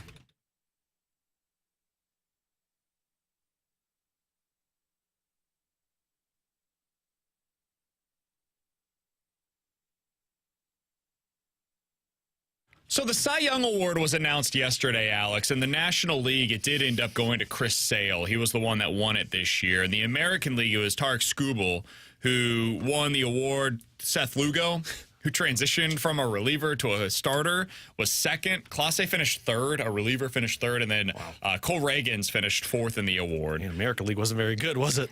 I mean, no. Cole Reagans was really good. Seth Lugo was really good. But no, to answer your question, a closer got the relative to- third place votes. No doubt. And then he ended up losing the series for his team. It was a whole thing. And is probably going to get traded this offseason. The American League the National League was a much more interesting award. Chris Sale won it. Zack Wheeler finished second. And then Paul Skeens, Dylan Cease, Shota Imanaga. That is your traditional National League award for the Cy Young type of a comparison. Alex, Chris Sale now winning this award. Zack Wheeler finishing second for, I think, the 32nd consecutive season. Is this what it looks like to be a modern day Hall of Famer in Major League Baseball? When you're looking at the starting pitchers, because we don't have Bob Gibsons anymore. Like nobody throws 200 innings really. Clayton Kershaw, there's literally a book on this from Andy McCullough called The Last of His Kind. Like we don't create those anymore. Guys that consistently throw 170 innings that are just one of the best pitchers that you've ever seen and go out there and start 30 games a year. They don't really exist. So is it Wheeler and Sale? Is that what a modern day Hall of Fame starter looks like? Yeah, I think it is. I think swing and miss stuff is what Hall of Famers are going to be viewed as now, because like the last guy, think about it, that other than Clayton Kershaw, who of course is the swing and miss stuff on top of the longevity, the last guy we were talking about was Adam Wainwright. And I don't know if a lot of people view Adam Wainwright as a Hall of Famer. I personally do not. And I know that is a Some argue subject it. here in St. Louis, but I would not vote for him to get involved. But Adam Wainwright, who did have swing and miss stuff, but it's not to the same level of Chris Sale or Zack Wheeler, who like are setting like franchise records. I know Zack Wheeler, I saw, has like set like 7 different records with Philadelphia since he's been acquired by that team. But like the guy who goes 30 plus starts and throws 300 plus innings, I don't know if that's viewed as a Hall of Famer anymore. Unless you've got elite swing and miss stuff to where you're at the same level as some of these younger kids that are coming from college or wherever it might be. I don't know if people view you as a Hall of Famer unless you're pulling in a ton of postseason success. Can I give you the leaders since 2018 in starting pitching wins above replacement? It's just one stat, take it or leave it. Totally understand if you don't love it, but it's a way to rank these pitchers, right? Since what year? Since 2018. So this is a 6-year stretch here. Verlander up there. He is 7th. Okay. Zack Wheeler is number 1. What? It's because of the innings, man. Yeah. He's throwing innings. Justin Verlander has thrown 870 innings since the start of the 2018 season. Zack Wheeler has thrown 1,200. That's an extra 350 innings over the course of the last 6 years. That's like 2 seasons of workload for a typical starting pitcher. So, yeah, he's 10 wins above replacement more than Verlander, which makes sense given the fact that it's 2 more seasons of workload. The guys that are at the top of this list are Zack Wheeler, Garrett Cole, Aaron Nola. That's your 1, 2, 3 in wins above replacement since the start of the 2018 season. Beyond that, it's Scherzer, DeGrom, just because he's so overwhelmingly great, Kevin Gausman, Verlander, Luis Castillo. Sonny Gray is 9th on this list, and Corbin Burns is 10th. I don't know how many of those guys are future Hall of Famers. Like 5? Verlander certainly, but not for this necessarily, this part of his I think resume. Wheeler is. See, I don't think Wheeler is yet. I think Verlander is. I think Scherzer is. I think Agreed. Cole will be. Agreed. And beyond that, like maybe 1 or 2 of them will be. I think Wheeler probably will be if he continues this. But that's why I wanted to have the discussion, is because I don't really know what a modern day starting pitcher Hall of Famer looks like. It's hard to say. We don't have what it used to be, and so it's the inverse of what the NFL's problem is right now. Where like every quarterback is putting up such bonkers numbers that it's so hard to compare that, receivers too, to what the previous standard was. Because if we go by the previous standards, like, every quarterback from this era is going to get into the Hall of Fame, and they shouldn't. Like, Matt Ryan would be a Hall of Famer. He's not a Hall of Famer by previous standards, but his numbers would dictate that he is. Eli Manning, that's the Super Bowl. We don't have to. He's not a Hall of BK's Famer, going to get angry. I know. I just had to kind of throw that one out there. It's the opposite of that in baseball, where you used to have these crazy numbers, wins, strikeouts, innings, everything. The volume stats were insane. And now you get none of that. So how do you judge these guys relative to their peers? To your point on like wins, was like I was like trying to think, okay, like what is going to be that threshold? Because for some reason that became like we got to get to whatever it was, 200 wins or whatnot. Sure.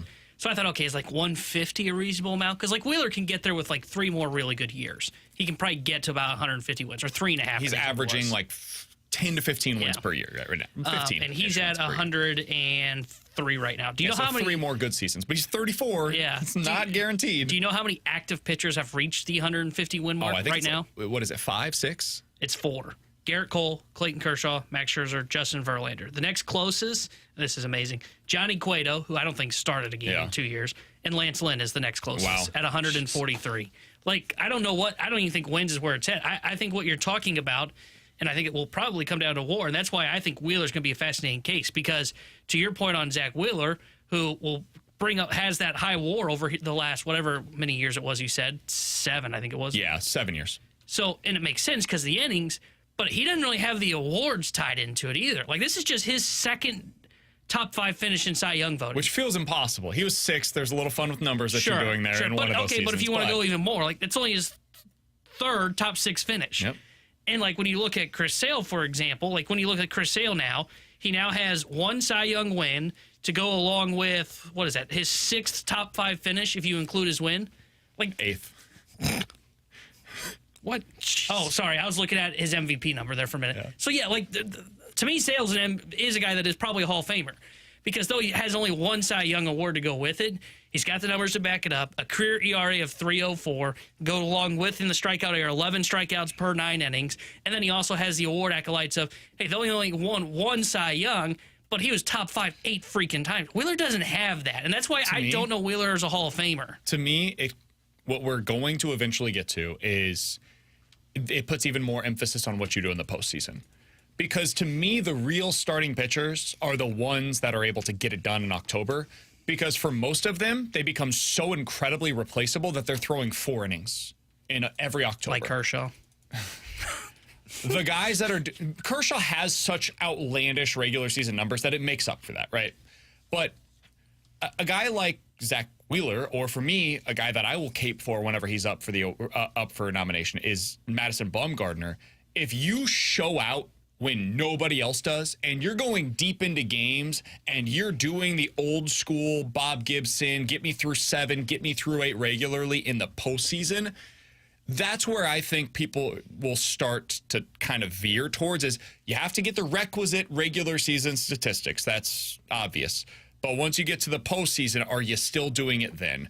And for Zack Wheeler, he has a 2.1 ERA in 70 postseason innings. 12 starts, 70 postseason innings so far. This dude, he's got 6 1/3, 6, 7, 6, 5, 6 2/3, 6, 6, 7, and 7.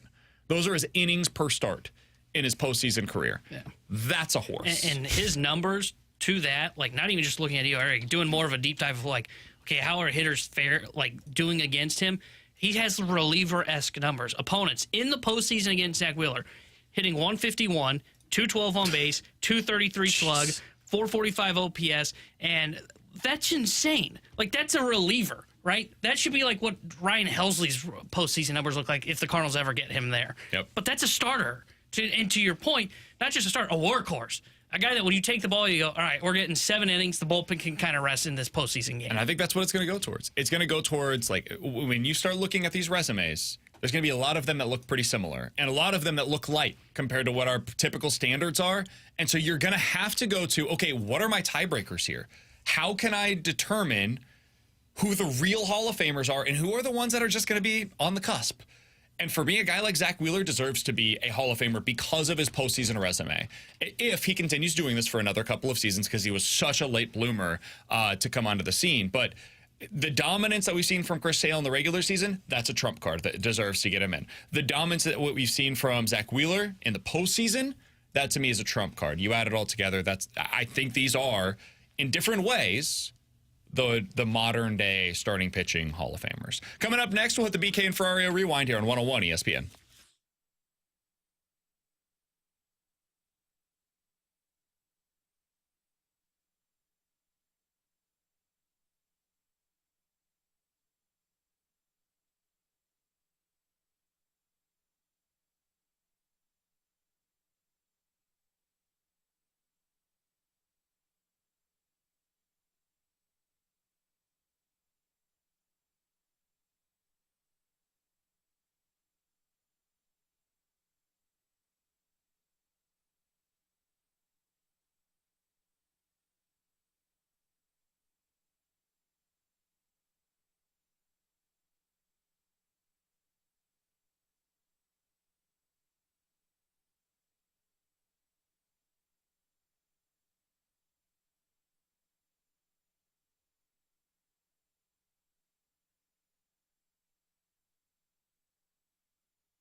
Hey, if you missed anything from today's show, be sure to check it out on the podcast page, 101ESPN.com, and the free 101 ESPN app is where you go to find it. It's all presented by Dobbs Tire and Auto Centers. I thought it was an especially good show. It's a great conversation, the today. Cardinals talk, I thought, in the 12 o'clock hour today. It was really good, really intense.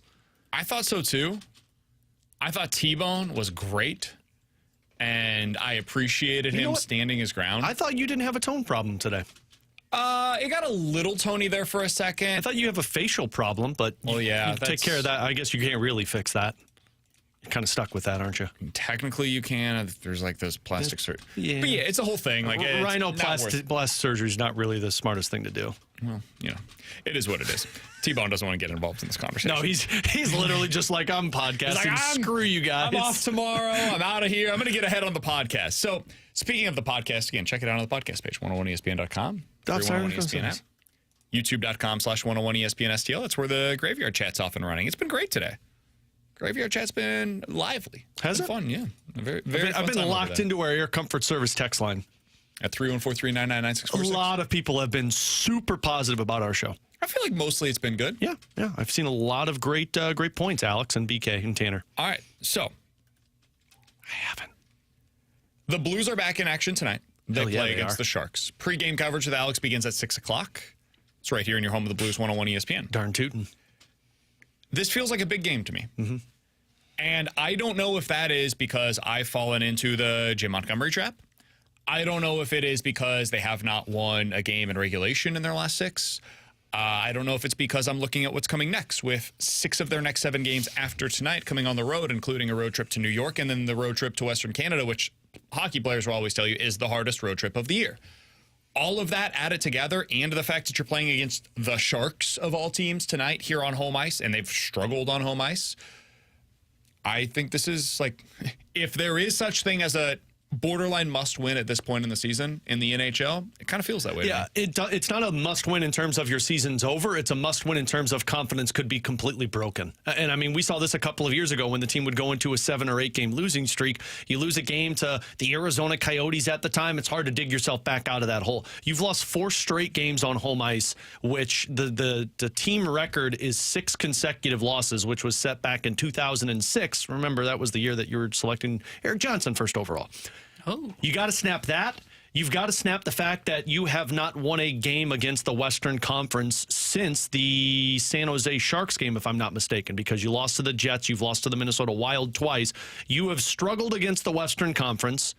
You have struggled specifically against the Central Division, and although you are only 3 points away from being a playoff team, you're also 3 points away from being the bottom dweller in the National Hockey League, and 2 points to San Jose tonight puts them ahead of you in the standings. So if the Blues mindset is we're a playoff team, we believe we should have playoff aspirations, these are the games you can't lose, because last year, these are the games you did lose, and it's why people were out on the Blues. Yeah, and I talked about earlier, the reason it feels like a big game is because of the rumors swirling around the Jim Montgomery and him being available. The more I have thought about it, I mean, you just said it. The Sharks win tonight, they leapfrog you. It's hard to look at yourself as a playoff team if you lose tonight and you're looking up at the Sharks, right? Like tonight feels like the game where it could be, hey, if you lose, you probably are in the retool. Kind of feels like, remember that Columbus game that they lost? Yeah, where they lost 1-0? And right before the All-Star break. I mean, at some point, don't you have to win these games? Yeah. Is it? There are certain games, all games technically are created equal. The same number of points available to you. It's a win, it's a loss, whatever. Over the course of the year, you're going to lose a lot of them. But they're not really created equally. And there are certain games where if you lose them, just for morale of the fan base, even if not in the locker room, which right now I have to imagine for the locker room is a big one as well, there are certain ones that you circle and be like, that's the one you're going to point back to. For Mizzou this year, the loss against Texas A&M. It's the loss you circle. You look back on it, you're like, yeah, that's when our season was over. We didn't know it then officially, but we knew. We knew.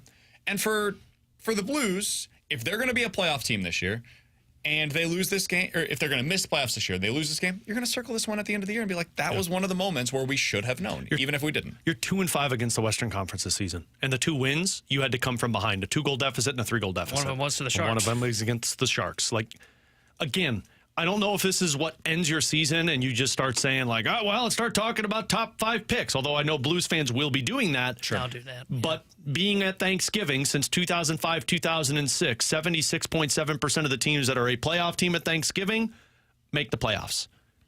You do not want to go behind that 8 ball to where you're the 25% that's trying to do something that, again, you'd have to go on a point percentage 2019-esque, and that is a lot of pressure to put on a team if you consider yourself a playoff squad. Alex, do you think they win tonight? I do. I think they win. I think it's going to be tough, though. They've got this Yaroslav Askarov, who, I don't know if people know this. This was the first-round pick. Nashville was supposed to take the job from Yusei Saros. Got traded by Nashville. He's been in the minors, and I know it's the minors, but he had a 1.93 goals against average with a 957 save percentage in the minors. This ain't going to be easy. You got to find a way to convert. But I think their power play makes them successful tonight, and I think it's a 3-2 win. I think they win as well. I think they win this one. I think Jordan Kyrou has a good game. I think this is the game where you see him come on. I think you get 2 goals out of Booch, Thomas, and Kyrou. And the top line being the best line. I think they lose tonight. I say that because typically when you get rumors like this swirling around a head coaching opening, it's in the locker things room. Don't suddenly turn You're the right. tide. Interesting point. I think there's going to be a hellstorm coming after tomorrow's game. At least I won't be here. He won't be here to talk about it. Alex go, and I will be. We will talk to you guys tomorrow at 11 a.m. For Alex Ferrario and Tanner Hendrickson, I'm Brandon Kiley. Enjoy the game tonight. Pregame with Alex starts at 6 o'clock. It's all right here in your home of the Blues, 101 ESPN. Fastlane is coming up next here on 101 ESPN.